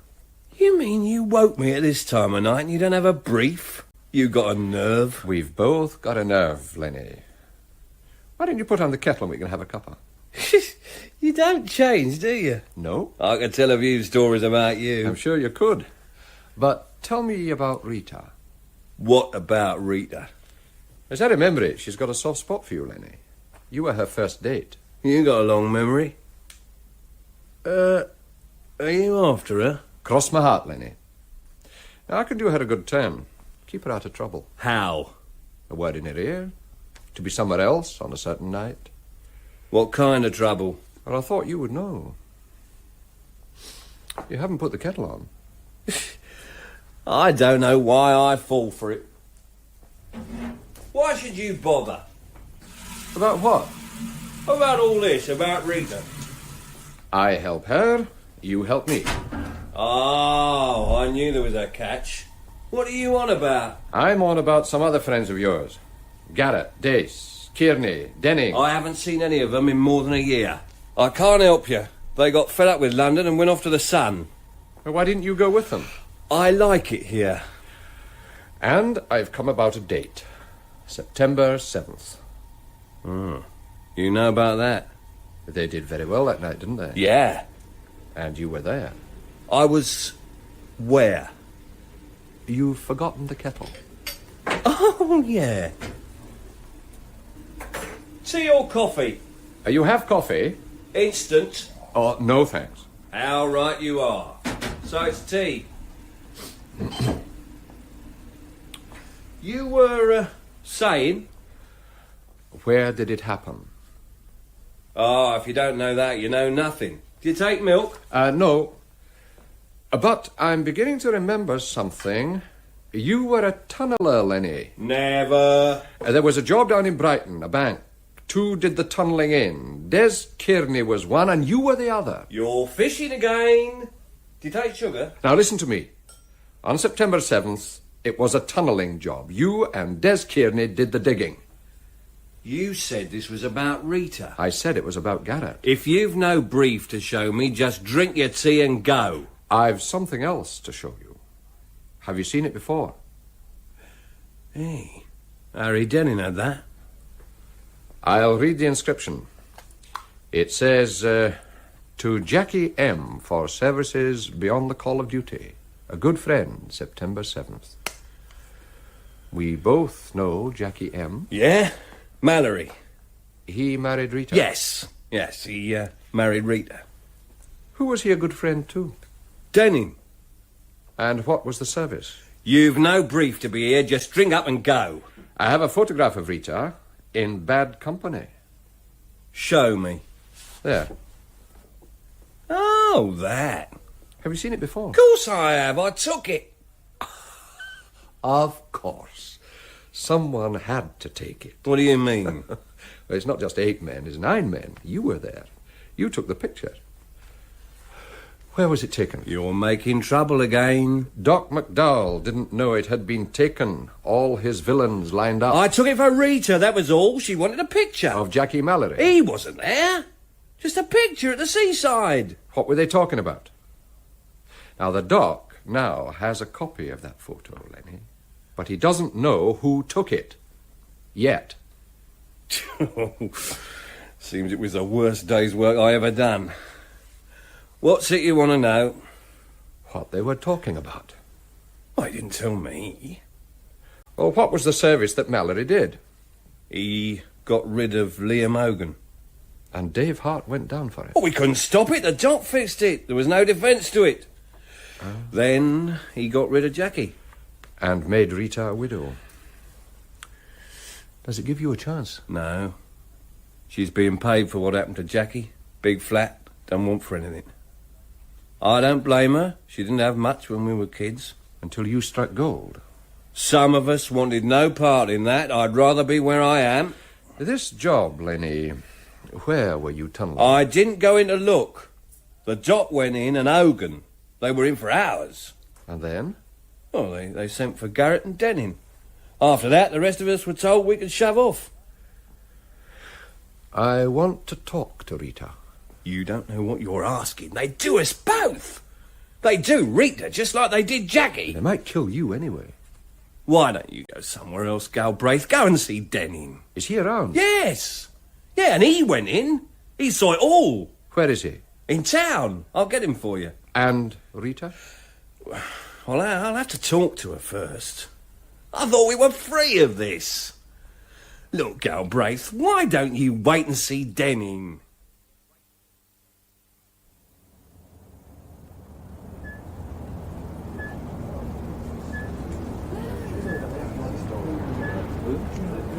Hello, Gov.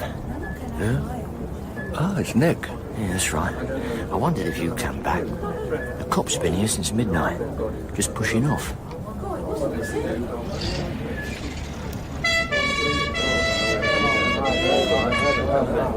What's up? They found a body under the old wharf, just taking it away. New or old? Oh, new. It's very new. Tonight, they've identified it. A lad called Harry Denning. Touch is written by Robert Barr and produced by John Brow. Episode 4, in which a trap shuts on one of the runners, is entitled Gold Medal.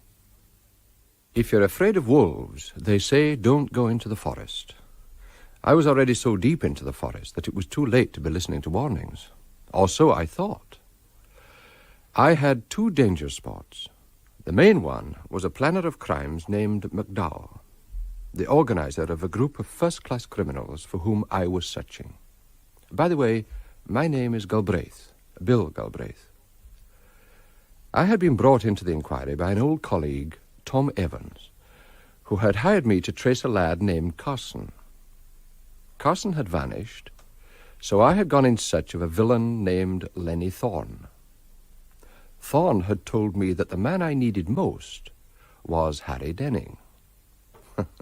That's what detective work is all about. When I went looking for him, the police cars were already there.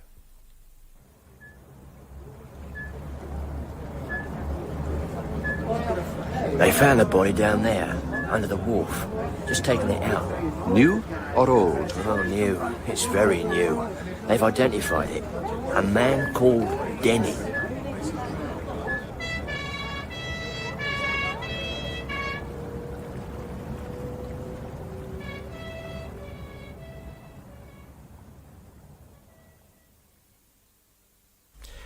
Did you know that Denning was still in London?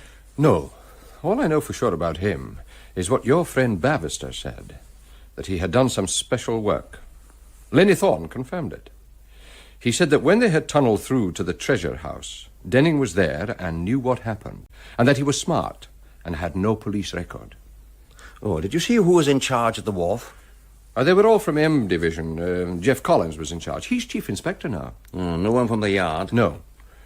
It may be changed, but at 4 o'clock this morning it was just another body found in the river. Oh, you know Collins? Yes. Oh, could you have a talk with him? Or do I offer him help? And what line do I take? Well, you don't in fact know what happened to Denning, do you? No. Do you want to phone him? What time is it? Yeah, I should be in his office now.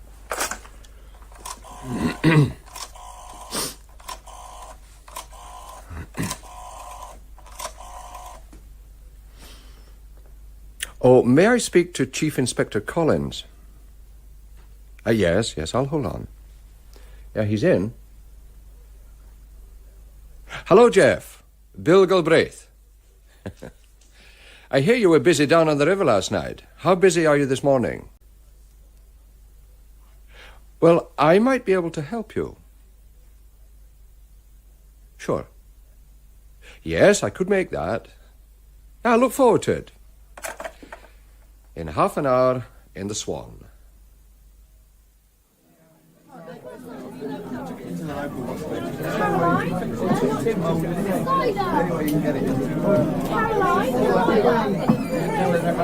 Hello, Jeff. You haven't changed. Seems like yesterday.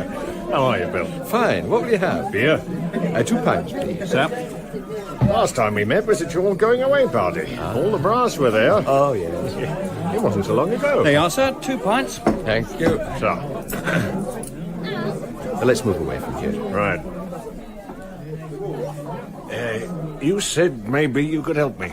I might be able to. I hear you took a body from the river last night. His name was Denning?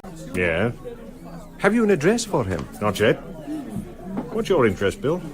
Well, I'm doing a job for Tommy Evans. You remember him? Ex-Commander Thomas Evans. That's him. Should I stand up and salute? The boss. Yeah. Yeah, what sort of a job? Trying to trace a lad named Paul Carson. I can't find him.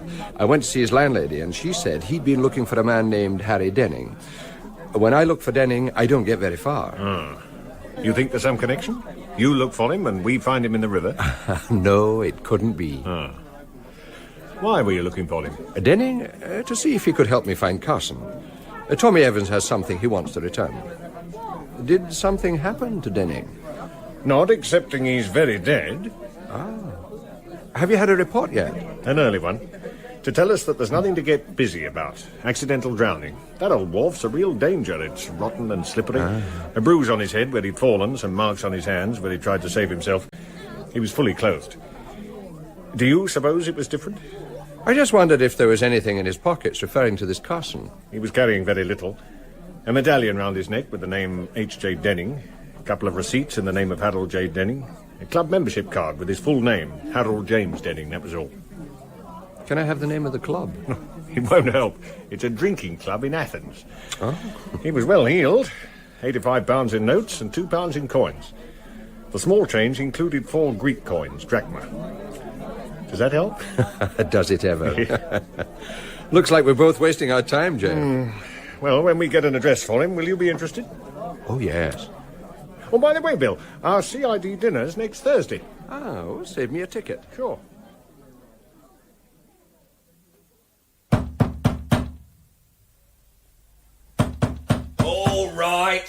All right, I'm coming.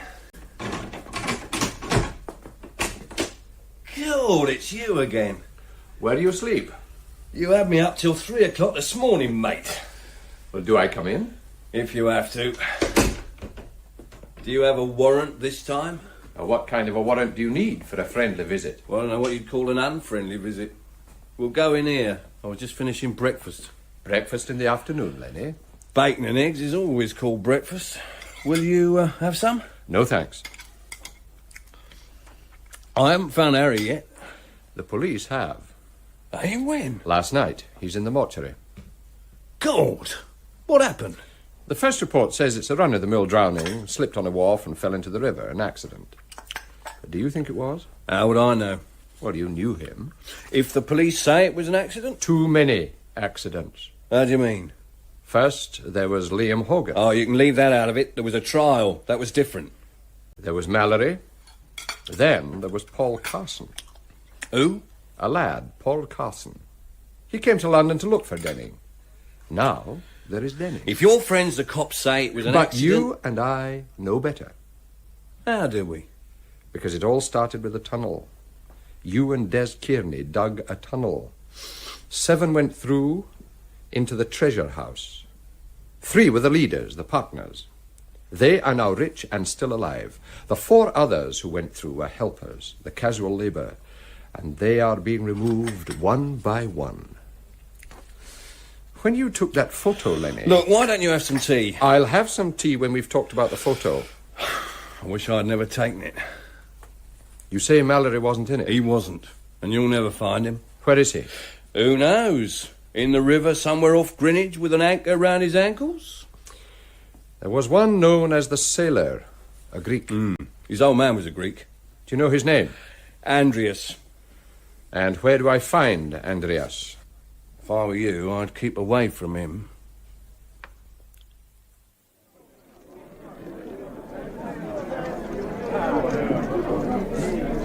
Mr. McDowell? Yes? Mr. Andreas is here, sir.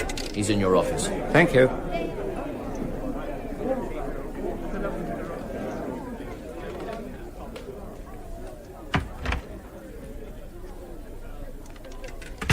You've seen the evening papers?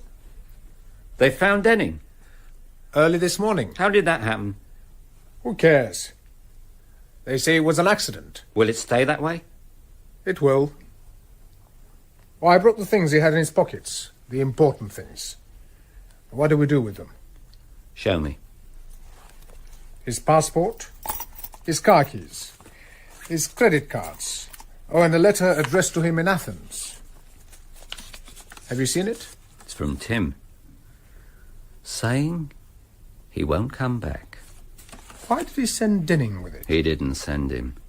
Harry came back on his own to ask what's being done, to lay down the rules and to talk to Johnny Garrett.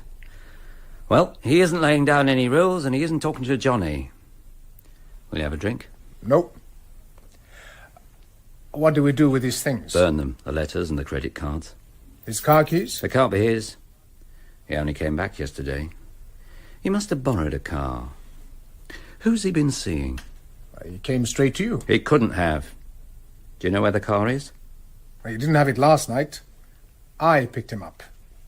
He wanted to run around, see old places, have a drink at the Turk's Head. You didn't go there? Of course not. It was too late. First place we went to was the river. First and last. You want me to find the car? I want you to go out and bring Dace back. Garrett will be here at the weekend. I want them both here. There has to be a meeting. There are things that must be done. There is still time about the car. All right, see to it. Your last chance before I empty the teapot. Do you want some tea? No, but I want to know where the tunnel was dug. If I knew that, I'd tell you. I don't. We went in a closed van, mate. Who was with you? The first time the doc was with us to see that everything was right. The team in the van was Des Kearney, Liam, Dave Hart and me. I'll bet you have a good idea where you are. You took a quick look round and a number on a phone, a name, something like that. The doc isn't so balmy. An empty basement, that's what it was. A basement? Yeah, a deep basement. With 4 to do the digging? No. Des and me doing the tunnel. Dave to check all the time the direction was smack on. And Hogan? Oh, yeah, well, he was to be used later. They just sat around playing cards, talked, handing out the sandwiches. How long did it take, the digging? 3 days. Were you down there for 3 days? Sure. Wasn't just knocking through walls, you know. It was a proper tunnel, shored up. Down there for 3 days to drive the tunnel, and then, when the doc had inspected it, we knocked off for a week, till the next Friday. Digging at the weekend? Yeah, when things were quiet. Friday night, all Saturday, Saturday night, all Sunday.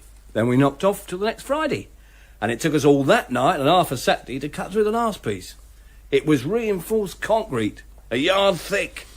Then we were in. But you didn't go in? No. First it was just Doc and Liam. Do you know what they were doing? Well, Liam was making keys. He had a trestle set up in the tunnel and he'd come out to correct a key, file it, polish it, things like that. He's a wizard with keys. And then? Then Saturday afternoon, Garrett and Dace came to the tunnel. Like generals come to inspect the battle. And they went straight through. And Mallory? He came just after Johnny Garrett. Brought some cans of beer for Des and me. Been thirsty work. Then he went through. And Dave Hart? He'd gone in with Liam to help with the keys. After that? A doc came out, thanked Des and me, said we could break off and go home. Come back Sunday night to seal it up. You sealed it up? Well, not all of it, just the way out. Or the way in, whichever way you want to look at it. Well, later, did you hear what they had got? No, it was kept quiet. But we knew it was big, and it would take a long time before there was a full split. Johnny and Tim Dace were the first to get theirs, and they went off. They got a big split. They were the partners. You and Des? And well, while we waited, Liam was killed. When Dave was sent down for it and no one lifted a hand to help him, Des and me skipped off. We wanted none of that. What happened to Des? He went off on his own. Tried to do a post office and got nicked. He's doing 4 in the scrubs. Well, he's safely inside, isn't he? What do you mean? It leaves you on the outside, Lenny. The only other one who knows about it. Don't you be so cheerful. I know nothing. Maybe Doc McDowell doesn't think so. It leaves you out on your own. No. Is there anyone else who knows? Yeah, there's one other. Garrett had a lawyer who always squared things for him. Oh, go on. He was to square this if it went wrong. They were talking about it. His name was... Bernard Finch. That was it, yeah. He knew what was going on? Sure. They met him several times to talk about it. But in the end, Johnny didn't need him. Nothing went wrong.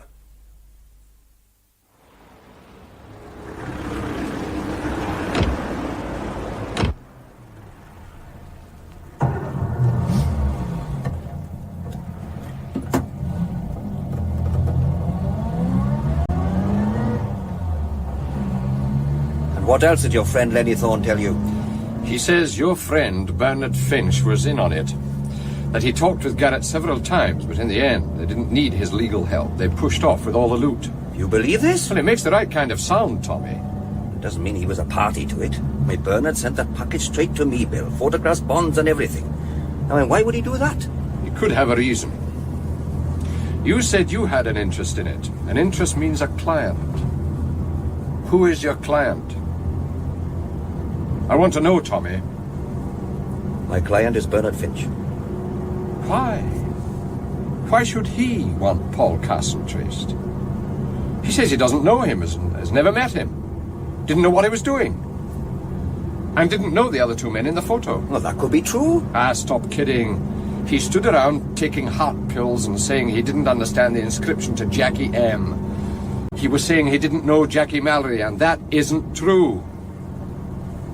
I want to talk to him, Tommy. He's not only a client, Bill, he's also an old friend. I'll talk to him. As you like. You can come with me. No. I have other things on my mind. Such as? Drop me at the next traffic light. All right.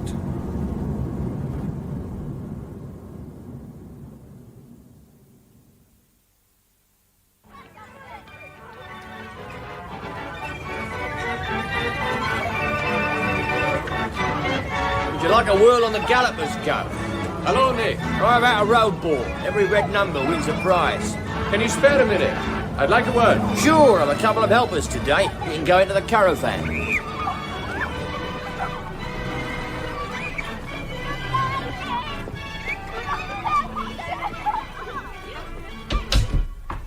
Yeah, what's it this time, Gav? Have you seen the sailor again? What, you mean since he went off with Sammy Babister? Yes. Why do you ask? Well, 2 things are bothering me today. First, how the local police found the body so quickly, and second, how they knew to look under the old wharf. Well, they pulled up some rotten old planks, didn't they? Found him there. I'm asking how they knew to pull up the rotten old planks. Someone told them. I'm asking who told them. Nick, I saw you on that wharf in the afternoon. You keep fairground gear in the warehouse upstairs. That night, someone is done on that wharf. The police are there before the ripples have died down. They start pulling up planks. When I arrive, you are watching them. It doesn't take Sherlock Holmes to work it out. I told you I'd gone there looking for a chain. I took the chain back that night when I closed the fair down. It was late, and I decided to stay there. Yeah. About 1 in the morning, there were car headlights. Then I heard voices in the shed. I went to the top of the stairs, and there's two men walking through the shed, talking. I could see that one of them was the sailor, the Greek. I didn't know who the other one was. Well, hold it there. We'll go down to the river and you can show me. I have to look after the fair, Gov. You have 2 helpers today, and the warehouse is only 10 minutes away. You'll be the death of me.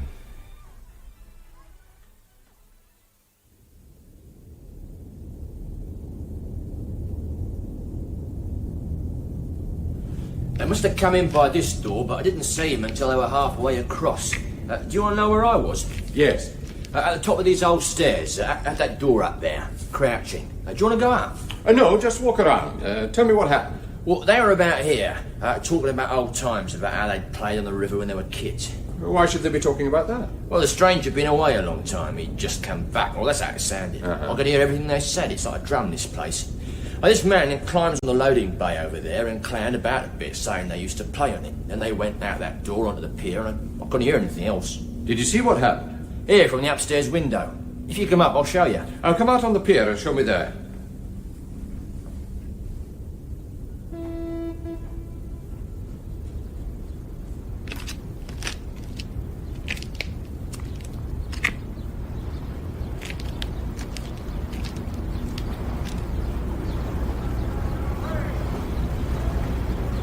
Mind your feet, it's slippy. Some of these old boards are rotten. I'll be careful. By the time I'd got from the stairs to that window up there, this lad, the stranger, was lying on the pier face down. Just here, like he'd been knocked out. And the sailor was bending over him and going through his pockets.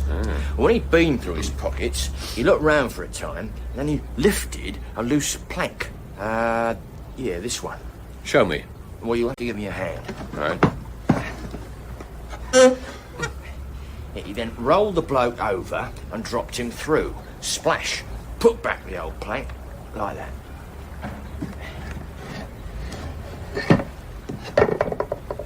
Now, he went back into the shed. Then I saw the car headlamps light up on the other side of the shed and heard the car drive off. What did he do? Look, can we get out of the wind? Sure.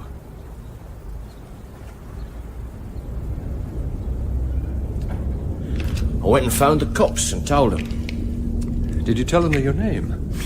I'm not dopey. That would be in trouble. The Panda car came first. They found something. Then other cars came. It was all go. What was taken from his pockets? Oh, it looked like letters, wallet, things like that. He couldn't have taken everything because I heard one of the cops shout, "We have his name, Denning." Is that the lot? Oh, by the way, the sailor's name is Andreas. Oh, thanks. Did you know Denning? No, but I knew a lot of people who'd been looking for him. I'll have to get back to work. All right. Bye. Bye.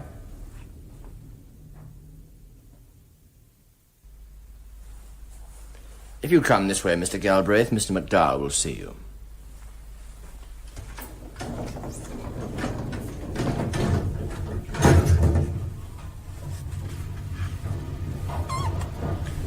Your name's Fenner, isn't it?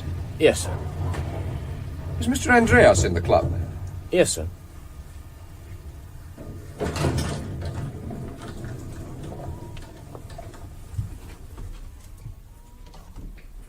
This way, sir. Mr. Galbraith. Come in, Galbraith. We have a very obedient staff. Why not? It's a well-run club. Now, what can I do for you? I'd like to speak to Andreas. Who? You should keep a staff list handy, Doc. You pay his wages, you give him orders. He speaks with a foreign accent, and he is in the club now. We employ several men with foreign accents, mostly croupiers. If I can... He isn't a croupier. He has been described variously as your right-hand man, your trusted messenger. Why do you want to see this, Andreas? To ask him what he took from Denning last night. You're nothing if not blunt. Does it bother you? No. Last time I came to see you, there was another name you couldn't quite remember. Rita Thomas. Where is she, Doc? I don't know. I think you must have frightened her away. Her husband's name was Mallory, wasn't it? Who? Jackie Mallory. You remember him? No. I have a club to run, Galbraith. It's an important and profitable club, and I'm responsible for it. Much as I enjoy your talk, nothing that you've said to me requires my attention. I employ a staff to remember people's names. Whatever you say, Doc. If you like, I'll take my questions elsewhere. I'll leave you alone and in the dark. I'll speak to everyone else.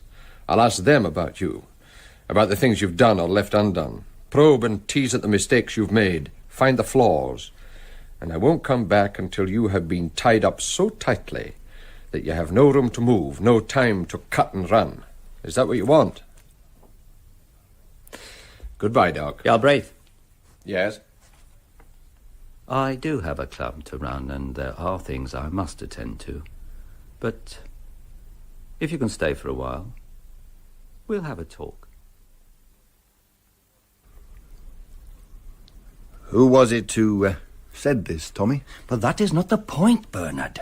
I have asked you if Garrett discussed this crime with you, if he made plans for a defence if it went wrong. He discussed certain eventualities with me, and you know that is neither unusual nor unethical. He was a professional criminal. From time to time, when he was in funds, as many of his kind do, he'd make a payment to his chosen lawyer against a rainy day, saying that if he was ever arrested or in trouble, this would be the first payment on a defence. He made such a payment? The careful professional criminals usually do when they're in funds. When they're in trouble, they're usually short of money. Criminals can have a cash flow problem too, Tommy. So he came to make such a payment. When was this? Oh, about 2 years ago. A year before this suspected crime. We met perhaps 3 or 4 times, and he wasn't always alone. 3 others came with him at different times. His friends Tim Dace, Hart, and Denning. Did McDowell come to make a payment? McDowell plans crimes. He doesn't commit them. But this time he did. He was there. Then you know what it was. Will you tell me? Let's just talk about your clients. This money they left and never called on. You're making assumptions, Tommy. They did call on it. I had a letter from 3 of them, Garrett, Dace, and Denning, saying that it should be used for the defence of David Hart on a murder charge. Did you think he was guilty? The jury did. It didn't matter what we believe. You believe it was part of the very lucrative crime? Do you? Well, Galbraith is waiting for that piece of the puzzle to fall into place. Does he believe this story about my being involved? He believes that to be a good criminal lawyer, it helps to have a criminal mind. Well, I could say the same about detectives, Tommy. And he is a very good detective. We both have to learn to think like them, to understand them. What is your answer, Bernard? I had no knowledge of this crime, Tommy. Believe me. But you have knowledge that may be even more dangerous, Bernard. Knowledge that connects certain people with it. Huh? 2 people still have this knowledge. One is the man who named you, and the other is you. What are you telling me? Well, you've already been threatened. Yeah? I think you must take care.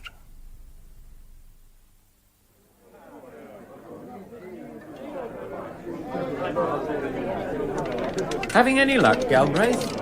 I've just had a win. Number 26. Fenner will collect your winnings and bring them to you. There was someone you wanted to meet. Andreas. This way.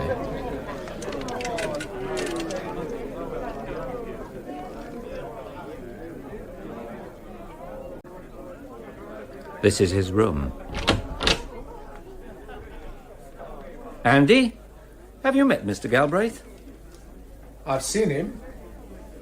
Seen him talking to Nick Tully at the fairground, to Bavister outside a pub, to that lawyer, Finch. Anyone else you've seen me talking to, like talking to Doc McDowell, to Harry Denning? When did you talk to Harry? Quiet, lad. He's having you on.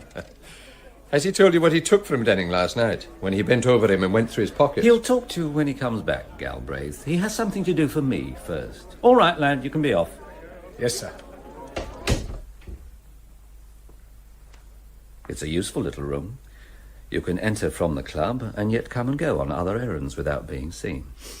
Do you always keep the door locked? Of course. You wanted to meet Andreas. I'm keeping you for him until he returns. While we wait, How far have you got, Galbraith? I mean, with your inquiries. Oh, far enough for everything to make sense now. Like? At some time in the autumn of last year, you and others, working from a basement room, drove a tunnel into certain rather special premises. That an expert locksmith, now deceased, was present to make keys for you. You've done your homework. I'm told you were so happy that day that you sent immediately for your partners and spent 2 days inspecting the loot. How much did you find in there? Do you really want to know? Yes. It was more than we expected. If it had got into the papers, we would have been famous. I reckon about £30 million. 30 million? But it won't get into the papers, Galbraith, because there's a lot I can do with £30 million, and it won't do you any good. Andreas has gone to fetch Bernard Finch. When he returns, your part in all this is finished. We present Galbraith and the Midas Touch by Robert Barr, with Bernard Hepton, Richard Davis, and Garrard Green. Episode 5, in which we meet a golden widow, is entitled Aladdin's Cave. The search for Paul Carson had already turned up some strange characters and strange events. Some who seemed to be in the centre of the mystery were free and protected. Those on the fringe were constantly afraid. Nick Tully, who ran a travelling fair and was constantly looking over his shoulder. Lenny Thorne, who expected an unwelcome visitor with every knock on the door. And the lovely Rita Thomas, who, although I didn't know it at the time, I was about to meet.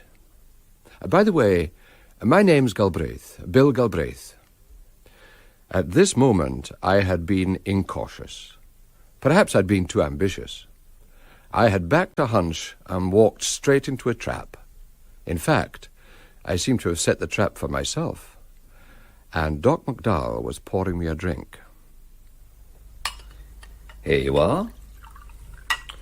Cheers. It was foolish of you to come here. Well, I don't always do the right thing. Andreas will be back soon. He's gone to see about your friend, Bernard Finch. When he returns, we'll decide how to deal with you. As you dealt with Denning.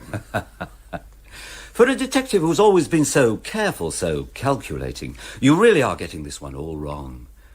Have I confused you?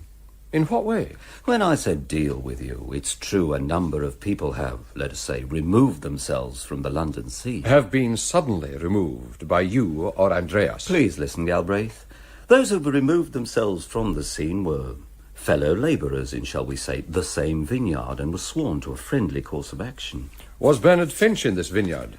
Ah, now that's something else. I need him for a meeting this weekend. Until he's attended the meeting, until a decision has been taken, I can't have him wandering free and talking to you, can I? There must be few of them left. Few of who? The labourers in the vineyard. In the photograph there were 8 men. How many are left? Enough. You were about to tell me of the loot. The big surprise. The 30 millions? Why not? We have time. Can you imagine it, Galbraith? It was the end of about 4 years of preparation, the end of 1 year of careful planning, the end of 2 weeks of tunnelling, and at last we'd broken through into the treasure house. I know now how explorers feel, or people who climb great mountains. We dreamed about it, and we were there. You're keeping me on edge. We were all on edge, but it was over. We'd expected a good haul, 2, 3, even 4 million, that's what I've been told.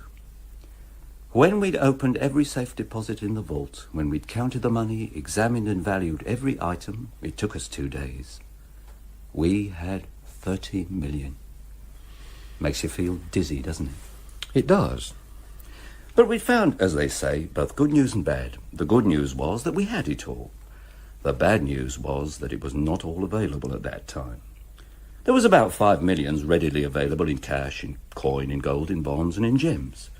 All had been carefully hidden away from the taxman and our greedy politicians. You'd be surprised what honest people get up to. You had 5 million in cash? Quickly convertible into cash, no trouble. That lot we split immediately. And the rest of the loot, the dream of avarice? It wasn't so quickly available as cash. It would have to be sold. converted. It needed time and cooperation. And the twisting of some arms. How do you mean? I'd say that in the safe deposit boxes also hidden away were some things with which you could buy that time. The means of blackmail. 5 out of 10. You're half right. But if by blackmail you mean tears and torment and the squeezing of blood from stones and that sort of thing, you do us an injustice. Believe me, there wasn't a tear. Well, it's hard to believe. If I could show you, you'd understand. You'd really be surprised at what kind of skeletons are hidden in rich cupboards nowadays. And even more surprised at what our really rich, our secret tycoons will do to save themselves from prison. So, the silence of the previous owners of the loot we already have, and their cooperation with us, in return for our silence about them. I suppose the gaming club has helped, as a meeting place. Yes. Yes, we were talking about the other labourers in the vineyard. Were we? Why? Oh, yes, about them being members of a group, members one of another. You were not a member of that group, so you are quite safe. You mean that? Of course. You can't do me any harm. What is it the Theft Act says? Taking away the property of another with the intention permanently to deprive him of it. What other? It requires a complainer. No complaint, no crime. There were other things than theft. Tell me. Your keymaker is no longer alive.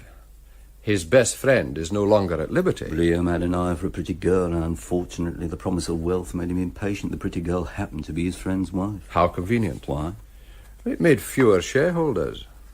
If you have something you know, you should tell the public prosecutor. And Mallory?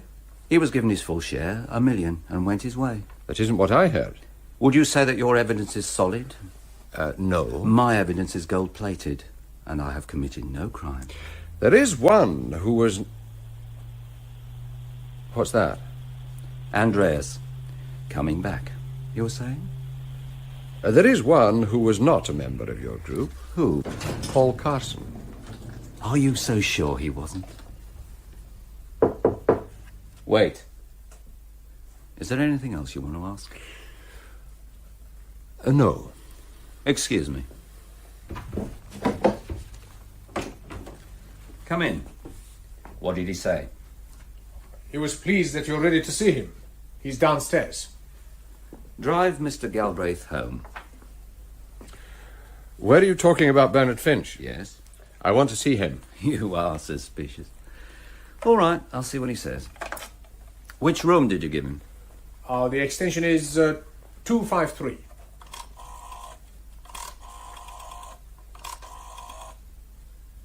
Mr. Finch? Yes, this is Finch. There's a friend wanting to see you. Galbraith. Well, I'd rather not see him, if you don't mind. As you wish. He doesn't want to see you. Let me talk to him. Don't be impatient. You'll see him. Mr. Finch, someone will bring you to Galbraith. Is that what you want? You can meet him in the gaming room, and he'll be free to walk out with you if he wants. Follow me.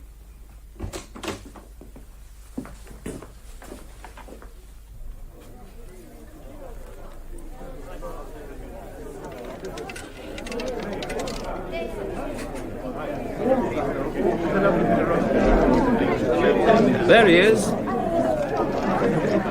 Mr. Finch. Your friend Galbraith. You can talk by yourself. I'm surprised to see you here, Bernie. The surprise is mutual. Why have you come to see McDowell? Well, you can say I came out of curiosity, or you can say for the good of my health. But whatever you say to Tommy Evans, tell him I came of my own free will. I think that's true. It is. If you like, we can walk out of here together. There's nothing to stop us. I have no intention of walking out. Well, are you satisfied? No. Before you go, Mr. Fenner brought your winnings. Here they are. How honest of him. Now, if you're ready, Mr. Andreas will drive you home.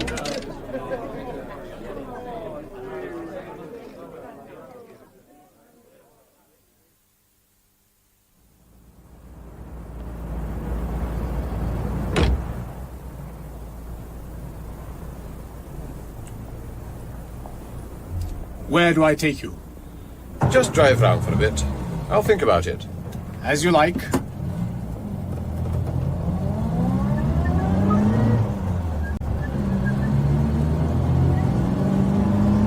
Have you made up your mind? You could drive me to the old warehouse.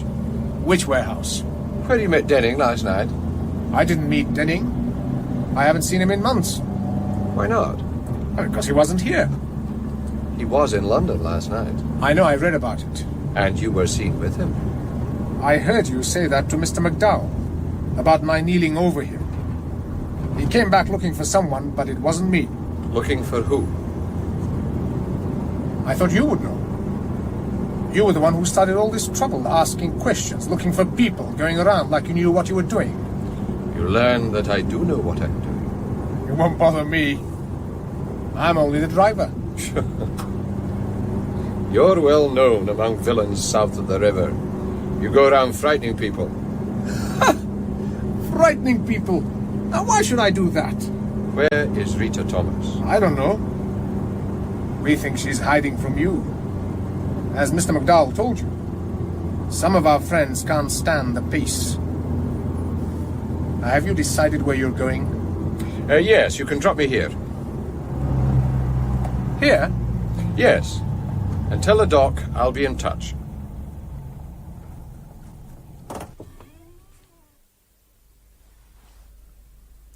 And Bernard Finch was there? Yes. Did he say why? He said to tell you that it was of his own free will, out of curiosity, and maybe for the good of his health. And it isn't of his own free will? Oh, yes, it is. We met in a crowded gaming room, all sorts of people around us. I asked him to walk out with me. He said no. He was among his friends again. There are some questions to answer, Tommy. Bernard Finch is your client. He sent a package to you. It contained a photograph and a claim to £1 million.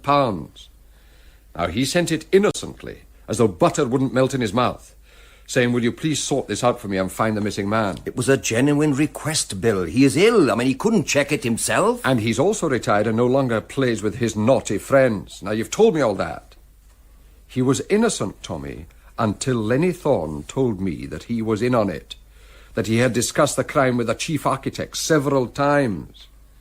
Now, you'll have to convince me that you're not batting for Finch. All right, I will. When is this meeting? This weekend. And you think he'll stay until then? Well, that's the purpose of the exercise, gathering them all up. A meeting to explain what has happened to date and to decide what happens next. So, if he's safely out of the way, we can go to his office and look through his files. You do that? Well, you asked whose side I'm on. What's his new partner's name? Jennings. I'll explain when we get there.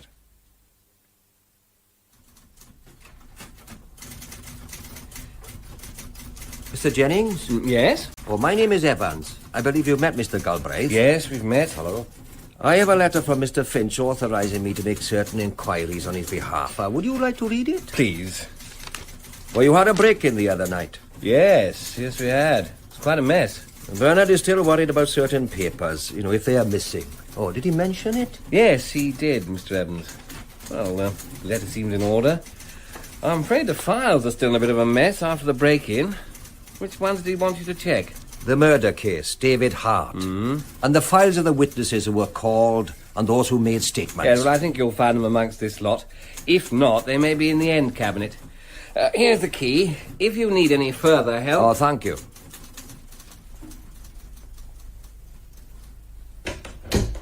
You'll get no reply today from Bernard Finch.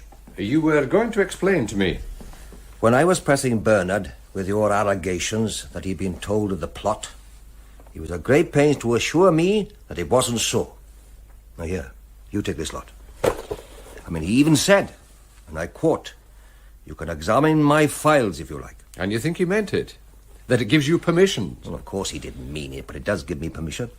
Because he isn't here to stop you. Well, if you'd rather not. I have an insatiable curiosity. Let's get started. Hello. It seems he did think Dave Hart was guilty. Does it say so? There's a pained little note here to Hart's wife. Here in the files. When he was pretending you could look through these files, did he mention again that McDowell's file was missing? Yes, he did. Well, it isn't missing. It's here. The lying devil. I told you, Tommy. Let me see it. Anything interesting in it? Yes. He pretended he had no real connection with McDowell. It wasn't true. There's a statement here. Have you seen a file on Mallory? No, try the cabinet. Yeah, sure.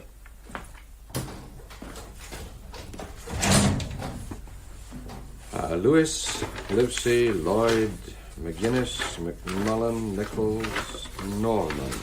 No Mallory. Ah, look at this. Rita Thomas. Oh, I forgot to tell you. What? Your friend Lenny Thorne was trying to get you. He's traced Rita Thomas. You can talk to her if you like. Well, I hate paperwork. It looks like there's a lot of note-taking to be done here. Can I leave it with you, Tommy? I can cope. You go off and see her. Come in, Galbraith. What's the matter, Lenny? You said you wanted to see me. Yeah, like Napoleon wanted to meet Wellington. Since you're here, sit down. You've found Rita? Yeah, and I've told her, and she'll see you. But listen, she's seeing you because she thinks you may have some news about her husband. I have no news about her husband. No, I know that. But she won't see you unless she thinks you have. She knows nothing about the job, do you know that? And she knows nothing about what happened to Jackie. Well, what does she know?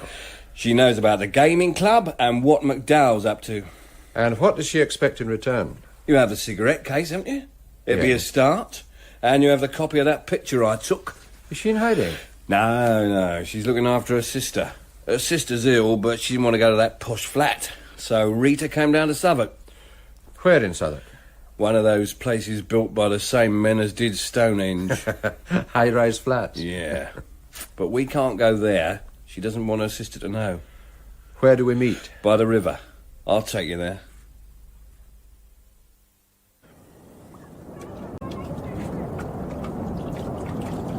Yeah, that's her over there.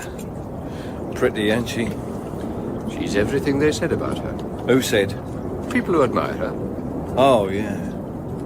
It's daft, isn't it? In the heart of London, having a meet out in the open, keeping an eye out for people like Andreas. If you're afraid of him, I'd have thought the docks were the worst place to meet. In this part of town, where else is there? We'll have to go round this way. There's one thing. What? She doesn't know Jackie's dead. Is he? Yes, it's true. But she was told he'd gone away for a time. You'll leave it to me to tell her. Hello, Rita. Hello, Lenny. How are you? Fine. This is Mr. Galbraith. We've never met, but I've heard of you. Heard what? You did me once while we were courting. Twice. Yeah. Lenny says you know Jackie. I met a woman who knew you when you were a kid in Camberwell. Who? Mrs. Palmer. Oh, Ma Palmer. How did you meet her? I've something to show you, a gold cigarette case. Have you seen it before? It's Jackie's. Where did you get it? From old Ma Palmer. Lenny, how did she get it? Don't ask questions, Rita. Just listen to him. It belonged to your husband. Where did he lose it? Please, can I have it? Open it. Who gave it to him? His friend, Harry Denning. What was the service? The act of friendship? No, he never told me. It was something Jackie did and Harry was grateful. On September 7th. Lenny? That was the night everyone came back looking happy. The JM on the front of the case, now that wasn't your husband. No, it was part of Harry's share, but Jackie liked it because of the JM on the front. How much did Jackie get as his share? Oh, I don't know. He took it away with him. Away? Yeah, he went off to do a job for Doc McDowell. He hasn't come back yet, so the Doc is looking after Rita. Does anyone know... Hold it. I think we're being watched. Where? Over by the bridge. So keep facing the river. It's Andreas. He's been out looking for Rita. He ain't recognised you yet. Can we get away from here? There's an underpass that will take us back to your car. Do we make for it? Well, if he's just looking for me, I'll stay here and you two can go. No, I need you. Come on. Is he coming this way? No, he's still in his car figuring it out. He spotted Rita, but he'll have to come round by the docks.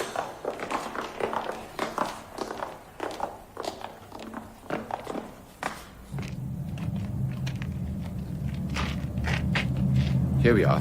In you go.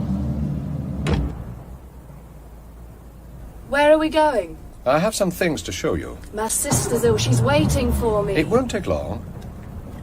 Have you seen him? He crossed our track back there. He didn't see your car.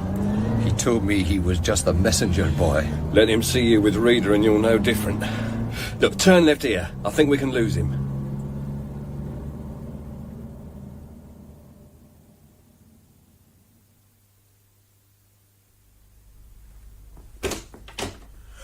Whose place is this? It's the office of a friend of mine, Tommy Evans. He's busy somewhere else, so we can use it for a while. Come in, Rita. Thank you. Rita, I'm going to show you some things. Now, these bearer bonds. You've seen them before? These were part of Jackie's share. And this inventory of jewellery? Well, that was the other part. What other part? Well, he was given something for ready money and a share in the rest. That was to show what his share was. Lenny, where did he get these things? They belong to Jackie. There's something else. A photograph. That belongs to me. Steady, Rita. Take it easy. Well, where did he get them? Where is Jackie? They were given to me by Mrs. Palmer. Where did she get them? They were left in her house by a lodger, a young lad called Paul Carson. Did you know him? No.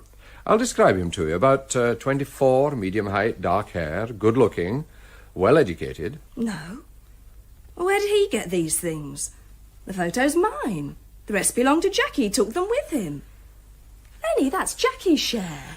Jackie's dead, love. No. These past 8 months. No, we had to pretend he was dead, Lenny. When he went away, just pretend There's he no was pretense, love. He's dead. That's why the doc's looking after you. It's why Mr. Galbraith has all these things. dead. No, Lenny. Oh, no. Now, come on. Darling Rita. Now, come on, love. There now, love. There now, Rita. All right, girl. Come on. All right. All right, all right. Rita, are you all right? Yes. Yes, I'm all right. Thank you. You were asking why I have these things. The man who had your husband's share came to London with them. He came searching for Harry Denning. Now, why should he do that? Harry was Jackie's friend. But why should this man have Jackie's share, and his cigarette case, and the photograph? I don't know. Try. He must have got them from Jackie. What was his name? Carson. No, the other name. Paul. Jackie had a brother, Paul. Young brother. He'd be about 24. Did you ever meet him? No, we were only married 4 months. Lenny, when was Jackie Mallory killed? I told you. It was 8 months ago. And 2 months later, a young man comes to London with his share, untouched, searching for Harry Denning. Now, come on, Lenny, you're interested. Ask me some questions. What questions? Like, why should Jackie Mallory's young brother have his share? Oh, all right. Why should he have his share? Because Jackie Mallory sent it to him. Why should he do that? Because he feared that something might happen to him. He sent his share in a packet to his brother, saying that if he didn't hear from him again, to come searching. Now, if he didn't find him, he was to find Harry Denning. Why Denning? Because his friend Denning owed him a favour and would seek revenge. He put the cigarette case in as a reminder. Denning would know where Rita was and see that she got his share. And that's why he put the photograph in. Rita was in the photo. And so was everyone else. But it didn't work out. Harry Denning had gone, and this lad met up with the sailor. Yes. Well, Mr. Finch, how are you feeling now? Fine, thank you. I've no complaints. You're here because your advice may be required at a meeting to be held on Sunday. I thought it best to take you out of circulation until then. You need my advice? I don't want your advice, Mr. Finch. But your client, Johnny Garrett, thinks he may need it. He'll be present. So will your client, Tim Dace. They're coming back to London? For the meeting. What sort of advice? I believe they have great confidence in you as a man who can direct them safely along the byways and narrower lanes of the law. I know you've done it for them before with great skill. Oh, there was never anything unlawful. There never has to be if you know your way around. You and I both know that. In this particular case, I don't think they need your advice. But who am I to argue? Can I be told what you have in mind? Yes. They happen to have come into money, which, it might be said, doesn't really exist at all. Money that has been carefully cheated from others, like from shareholders and the taxman by some very dishonest people. Speculators, tycoons, and, may I say it, thieves like ourselves. What's your point? Something that doesn't exist cannot be stolen. There are times when it can. I thought you'd say that.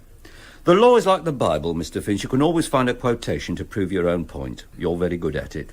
Your clients think so. What is it I have to prove for them? Until a short time ago, all our people were happy. Now they're getting just a little bit worried because some inquiries are being made, some questions being asked. You mean questions by Galbraith? I'm not worried about questions by Galbraith. I know about the packet you got and the bonds and the photograph. It was unfortunate. I think it started your palms itching. It also means that the bonds are now lost. But there's so much money that they won't be noticed. Well, it was hardly my fault. I didn't know what had happened. How can I represent clients if I'm kept in the dark? You did it because you wanted to know. Didn't you? For my money, I'd have left you in the dark. But now that questions are being asked, there are some who want the assurance of your wise counsel, as in the days of old. You'll explain to them how they can ensure their own safety, here and abroad. Who'll be at this meeting? All of the principal beneficiaries. Garrett, Dace, Dave Hart. Hart's in prison. You should complain. It was your defence that put him there. It's now time he claimed his reward. How? Dave's being sprung. The plans have been laid and the money paid out. He'll be sprung tonight, he'll be here on Sunday, he'll be abroad on Monday. Very rich. You will forget you ever saw him. And you will be very rich. Just to assure them that there is a way round the law. I knew you'd see it. You're late, Tommy. Oh, there's too many notes to take, but some of them are really good. It's about a ton of them. But what kept you here? Trying to trace the footsteps of our Paul Carson. He was looking for his brother, did you know that? No. I'm sure he was Jackie Mallory's brother. He came to London looking for him, and when he couldn't find him, he started looking for Denning. He brought something else, Bill. The name of someone else involved with them. Who? Scribbled on the packet. Bernard Finch. Of course. And you needn't try to puzzle it. He barged his way into Finch's office while I was there. A very lively and determined young man. Who barged in? The man you're searching for. Paul Carson. Is played by Robert Gillespie. Galbraith and the Midas Touch is written by Robert Barr and produced by John Brow. And final episode, in which the man with the golden touch appears to be monarch of all he surveys, is entitled The Pyramid of Gold. It is one of my pet beliefs that the world is divided into those who might and those who already have.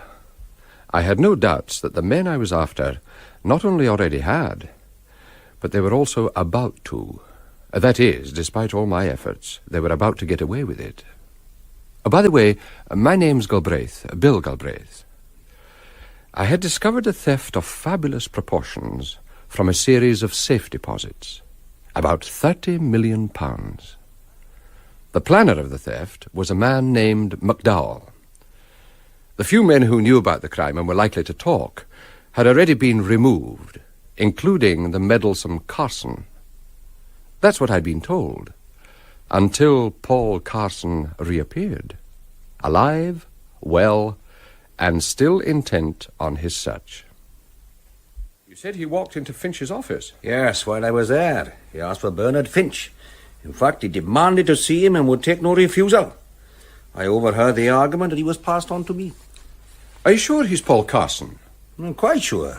And he'll be here any minute. What did you find on the files?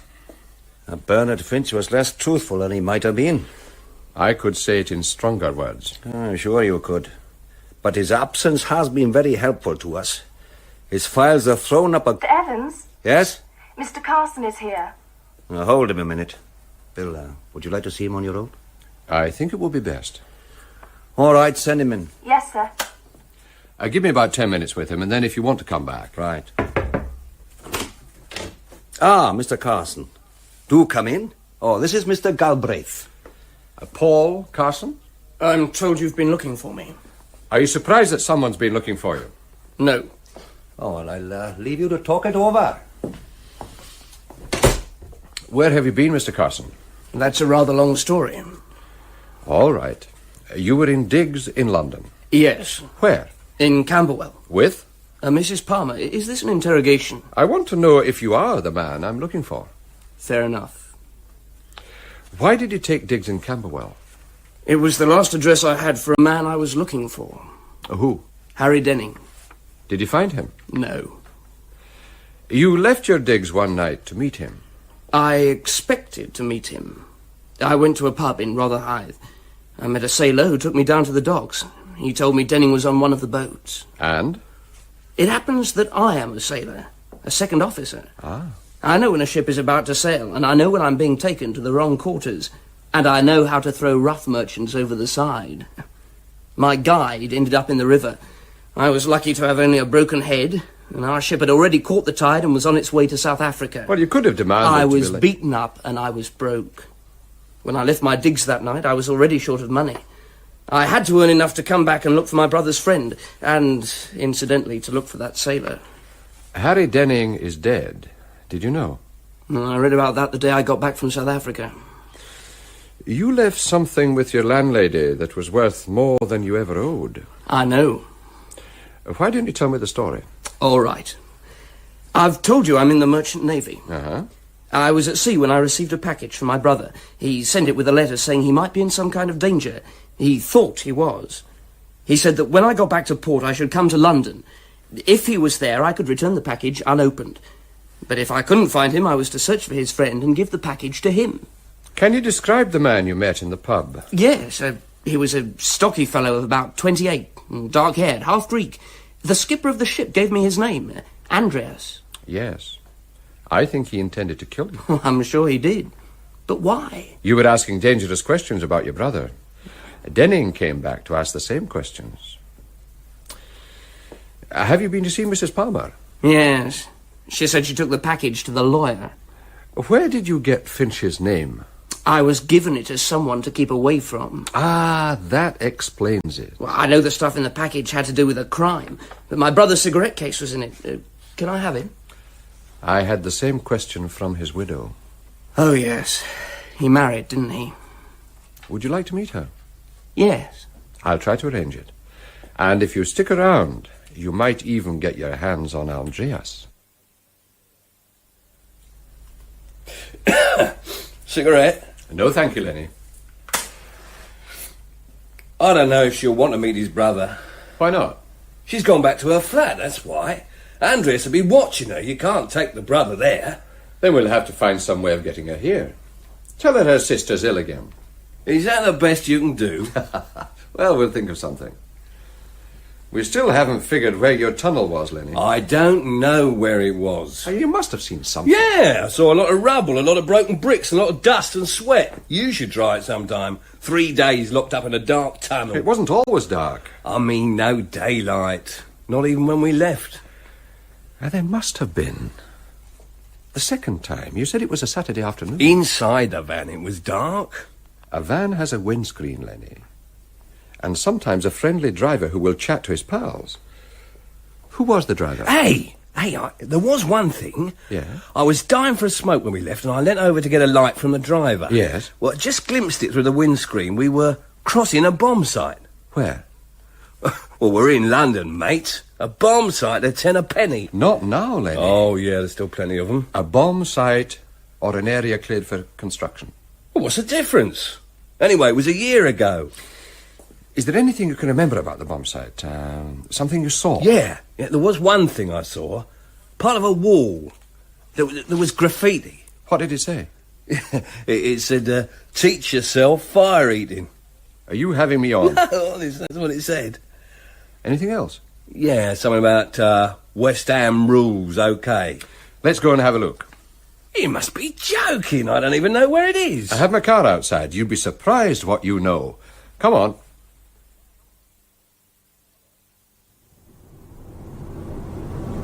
It wasn't too difficult, was it? An estimate of the time it took you to get home, a circle on the map, a slow drive around, and what have we here? An old bomb site. With part of an old wall.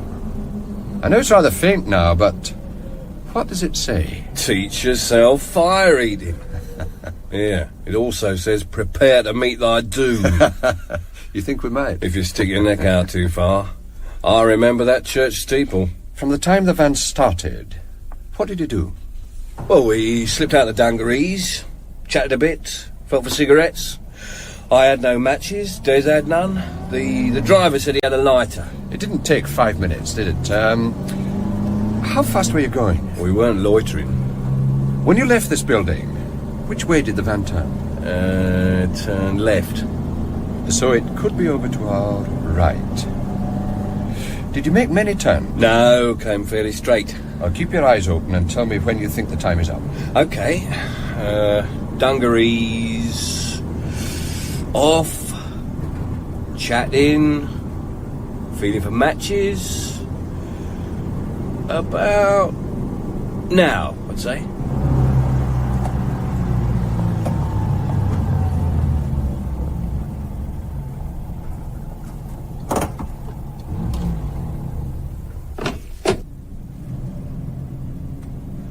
Right, we get out and look around.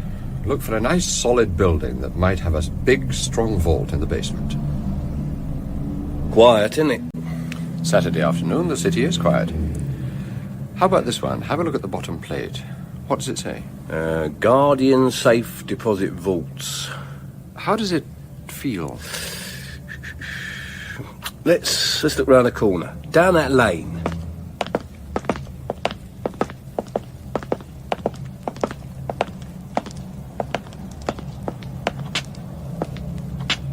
Yeah, this could be it. It feels like the door we backed against.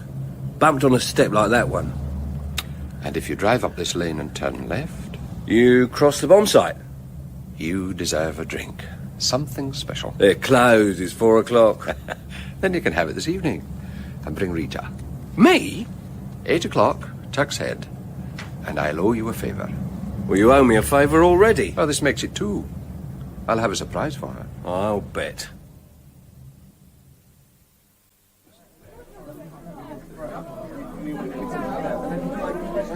You managed it? Yeah, I managed it. She's here. Good evening, Rita. Come and sit next to me. There's someone you should meet. Jackie's brother. I think I would have known him. You have his smile. So they say. Do we say hello? Hello. What do you think? Paul, isn't it? You go to see. Yes. If I had seen him in the street, anywhere around here, I'd have got a shock. I'd have thought Jackie was back. You look like when I first met him. Lenny? Yeah? Set up the drinks. You're back in your flat now? I went back yesterday. Did you have trouble getting away? Not much. They're all busy at the club setting up for a meeting tomorrow. Sunday? The club's always closed on Sunday. It'll be peaceful. What sort of meeting? To arrange a share out. The package you had was for Jackie's share of it. Did you know? I thought it was something like that. How much? About $1 million. Yes, but it's lost now. Rita, you said that Jackie's share was in 2 parts. The bonds for ready money and the inventory for the things to which he had a claim. Yes. Where are these things? In the rest of the hall? At the club. Are you sure? It's why he bought the club. One of the reasons. Being a private gaming club, it's expected to be well guarded. And it has a strong room. The valuables were kept there until they were sold. The money's there now. Do you know where the strong room is? Yes, it's in the basement. Now, wait a minute. I know the layout roughly. I'll make a sketch. Now, this is the reception desk, the foyer, the lift. Next floor, the gaming rooms. McDowell's office, Andrea's office. Where's the strong room? There's a lift, a back lift about here. It goes down to the strong room directly under the doc's office. There's no other way down. How do you know all this? Because I am the hostess, even when Jackie was there. It was my job to look after the buyers and the losers. That's what Doc called the men he'd robbed. How many of these losers? In a year, about 20. The Doc says most of them were speculators, swindlers and smugglers who kept their profits hidden away. They couldn't use a bank, so they bought gems and gold.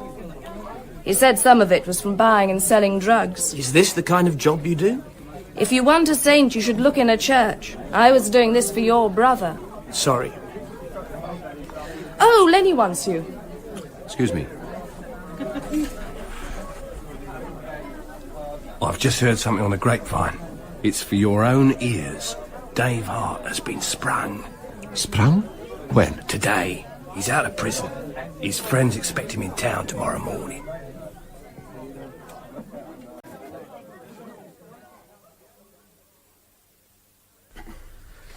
First, let's give a coming-out welcome to our good friend, Dave Hart. A deadline was set and a deadline was met by all. Johnny's back from the Côte d'Azur. Tim is back from his Greek fortress.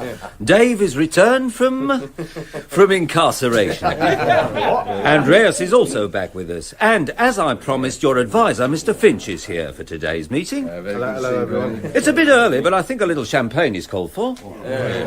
So let's drink to it. We aren't all here yet, Doc. Are you talking about absent friends, Johnny? Yeah. We have 3 absent friends. I think we can forget about Liam. He wasn't married. His share will be pooled. Denning's share will be pooled. Mallory? I'll suggest his share goes to Rita. Yeah, good idea. Now, let's get the meeting started. Gentlemen, your attention. We all have timetables to keep of one kind or another. We all have an interest in what's happened in the past year, and I'm sure you have a special interest in what is coming your way.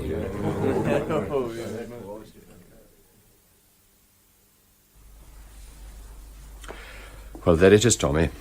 A cleanly drawn plan of the club. Here in the basement is a strong room in which the loot is being stored. Somewhere in these rooms above, a meeting is going on. It's Sunday.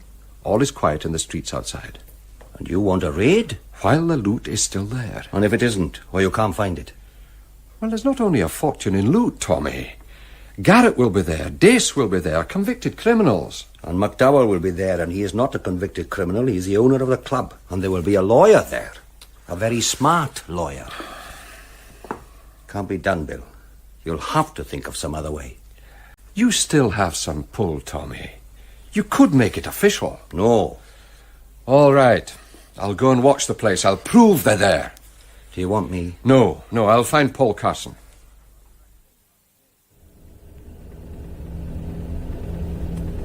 Here we are, Paul.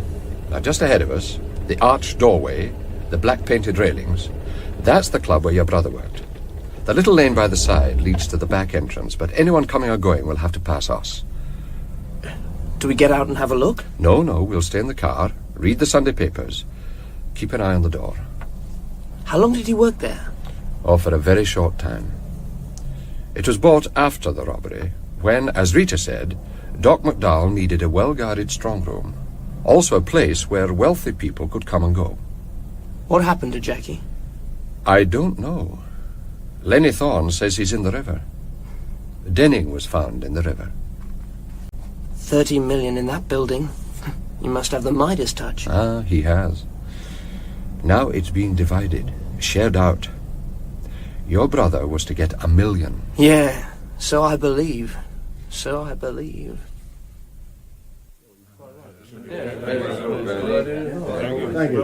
Thank you, Mr. Finch. You can see that your advice has been appreciated. Yes. Thank you, friends. We know that as from this afternoon, most of you will be gone from these shores and have nothing to fear. All that remains for us now is to discuss and agree the division of the profits. So we asked Mr. Finch to retire. Oh. I can go now. Thank you. Good day, my friend. Hello, Birdie. Thanks, Rob. Bye-bye, Ben. Oh, what time is it? It's 3 o'clock. They can't be staying at the meeting all day. 30 million's being divided up. Makes the mind boggle, doesn't it? Yes. How did you get onto it? Through you. The photograph, mainly. I started to trace the people in the photograph. You had put a circle around the heads of some of them. Yeah. Round the head of one of the girls. Did you know who she was? No. I know now. She's a honey. Is she really mixed up in this? Do you care? Yes. She knew your brother was a villain when she married him. She knows McDowell is another, and she works for him. She helped to fleece the losers. Yes. There's the front door opening. Keep still. Who is it? Our friend the lawyer, Mr. Bernie Finch. He's coming this way, looking for a taxi. We'll surprise him. Good afternoon, Bernie. Oh, it's you, Galbraith. Can I give you a lift? Yeah, why not? It's quite comfortable in the back. I just move those things. Did they let you out early? What do you mean? From the meeting, Bernie. Meeting? I was speaking to McDowell on Friday, don't you remember? He was arranging a meeting. He sent for you because they wanted your advice. That is correct. He wanted my advice. Who else is in there? There's just Mr. McDowell. He didn't want your advice. He said Garrett wanted it, and Dace. Are they in there? I don't know who is in there. I was meeting alone with one person, the owner. And what advice did he want from you? Advice on the gaming laws, what else? Bernie, I know Garrett's in there. So is Dace, so is Andreas. It's the share out. And if Denning had been... Dave Hart was sprung yesterday. He's one of the partners, Bernie. Is Dave Hart in there for the share out? Is that why he was... Galbraith, do you know what you're saying? I'm saying, is Dave Hart in there? Who is this young man? That is the young man you asked me to find. Paul Carson. Now, what was it you wanted? Did you know he was Paul Mallory? I'm leaving you. I'm asking you who is in there. I saw only the owner of the club. I gave him advice on the gaming laws. If you have any sense, Galbraith, you will understand what I'm saying. I'm leaving you. I'll find a taxi. Tommy, you'll have to agree. Dave Hart is in that building. I know what you're saying. The one case where there can be no delay. The police don't even need a warrant. An escaped prisoner. An escaped murderer. They can take the place apart. They don't even need to say sorry. There's one thing wrong, Bill. What? You don't know that he is in there. Of course I know he's there. I saw Bernie's face when I mentioned it. He went white. Did he admit it?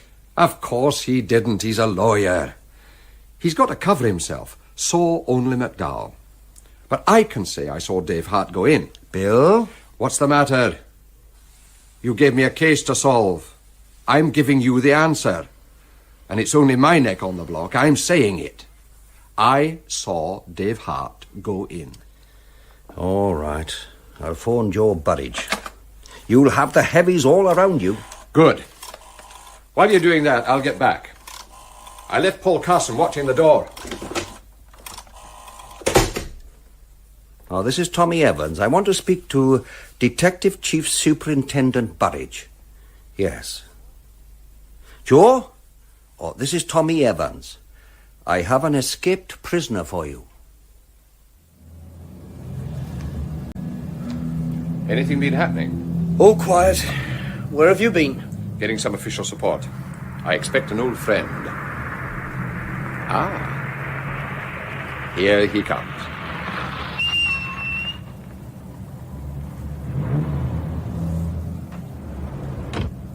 Hello, Bill. I had a call from Tommy Evans. What's it about? One of Her Majesty's guests flew the coop. I know. Dave Hart. You know where he is? The gaming club across the street. You knew Hart's friends, didn't you? McDowell? Yes. McDowell owns the club. Oh. They're in there celebrating. Do we put a stop to it? Sure. Come to my car.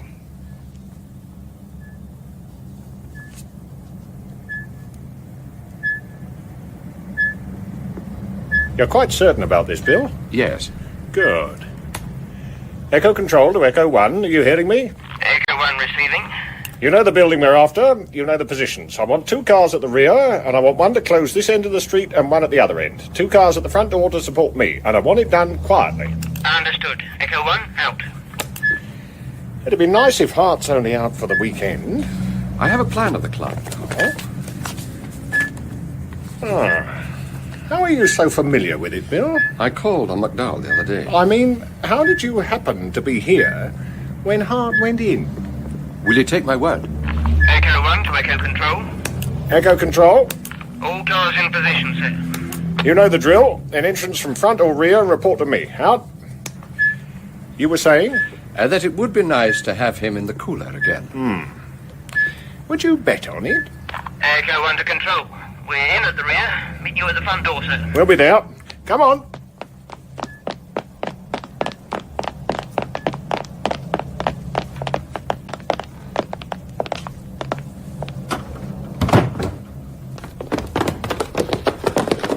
Send a squad to the basement. Block the stairway. We'll take the lift.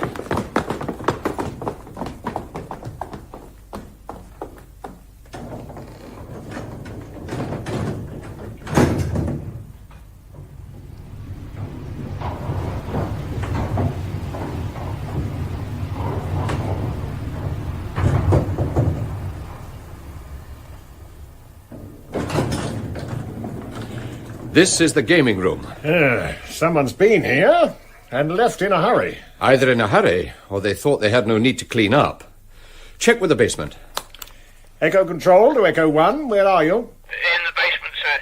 There's a big strong room here, but no one in sight. Thank you. Out. Any bright ideas? Well, search the building, roof to basement. What do you expect to find? Well, you can see there's been a celebration, Joe. I mean, chairs, empty bottles, empty glasses. If you take prints from the glasses, you'll find there was a right collection of villains here. You'll find Hart's dabs for sure. Papers all over the place. A notepad on the desk. It says... Pap. Could you read this, Bill? It says Paphos. A name? Greek, isn't it? Paphos. Yeah. What's this? Looks like Pier 5. 2 of them came from overseas, Joe. Paphos. A Greek ship? Check which dock has a Greek ship in. Paphos. I'm looking only for an escaped prisoner. Well, he'll be with them on his way out. Now, come on.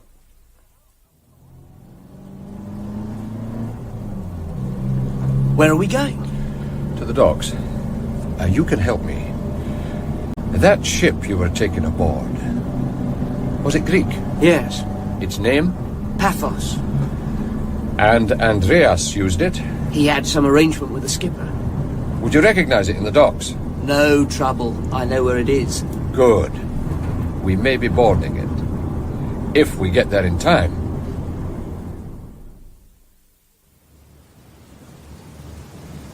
Can you spot her? At the far end, with her gangway down. There's no one around. Well, they planned it for a Sunday. It's all quiet. Keep your eyes open. There's the sailor who jumped me. Where? Andreas with another man just gone into number 2 shed. Come on.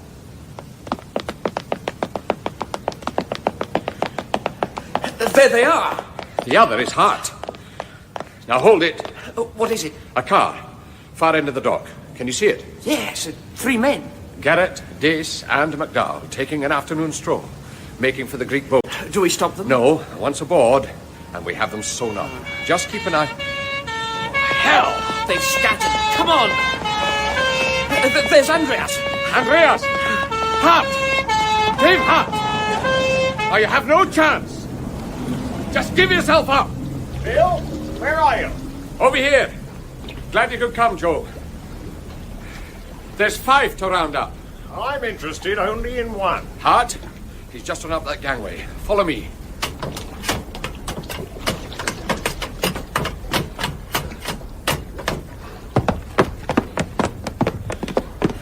Paul Carson. I'm here. You know the ship. Where will Hart be? This way for sure. There's Andreas. Now watch out! Leave him to me. Good lad, hold him. Right, now then. This cabin? It's locked. There you are, Joe. One escaped prisoner. All right, you're running. And who's the other one? Timothy Dace, on his way overseas, aiding and abetting an escaped prisoner. Now take charge of the baggage, Joe. It's rather valuable.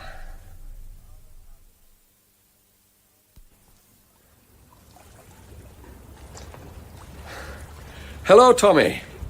When did you get here? Ain't that the kill, boyo? How did it go? We got Hart and Dace, and Andreas. They'll be coming down the gangway in a minute. Did you get McDowell? No. No? But they were in the shed, Tommy, McDowell and Garrett. They've gone. Slipped. Well, there go 3 of them. If McDowell is on the run, we can look in his strong room. You won't find very much. I suppose not. Not now. Collared the lot, except Midas himself. He's the clever one. What did you expect? I don't expect criminals to get away, Tom. The contract was to find Paul Carson, Bill. You found him. Would you like to keep the photograph?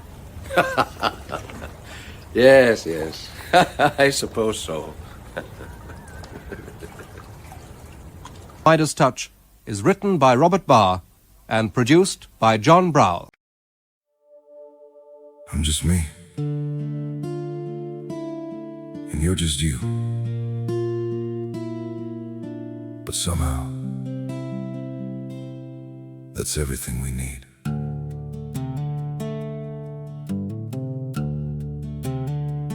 I don't have a perfect story, no shining crown to wear, just a heart that keeps on choosing you in every prayer. You're not made of fairy tales, you're not some distant dream, just the one who feels like home in ways I can't explain. I'm just me and you're just you, nothing more, but it feels true. No disguise, no in between, just the way it's meant to be. We don't need to be someone, we don't have to chase the sun. In this world so wild and free,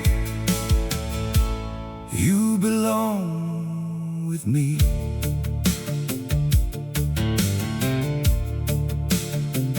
We're not written like a story people talk about for years, but in every quiet moment, you're the one I feel so near.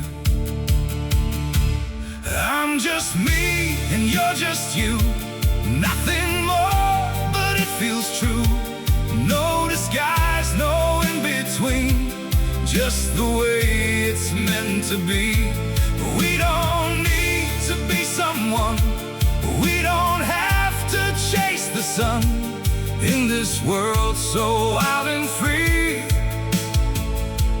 you belong with me. Maybe we're not perfect, maybe we don't shine, but if you stay beside me, then everything is right. I'm just me and you're just you, still somehow we make it through. Every road and every sea leads you back to me. We don't need the stars above, we already have enough. Simple hearts, one destiny. You're the one for me.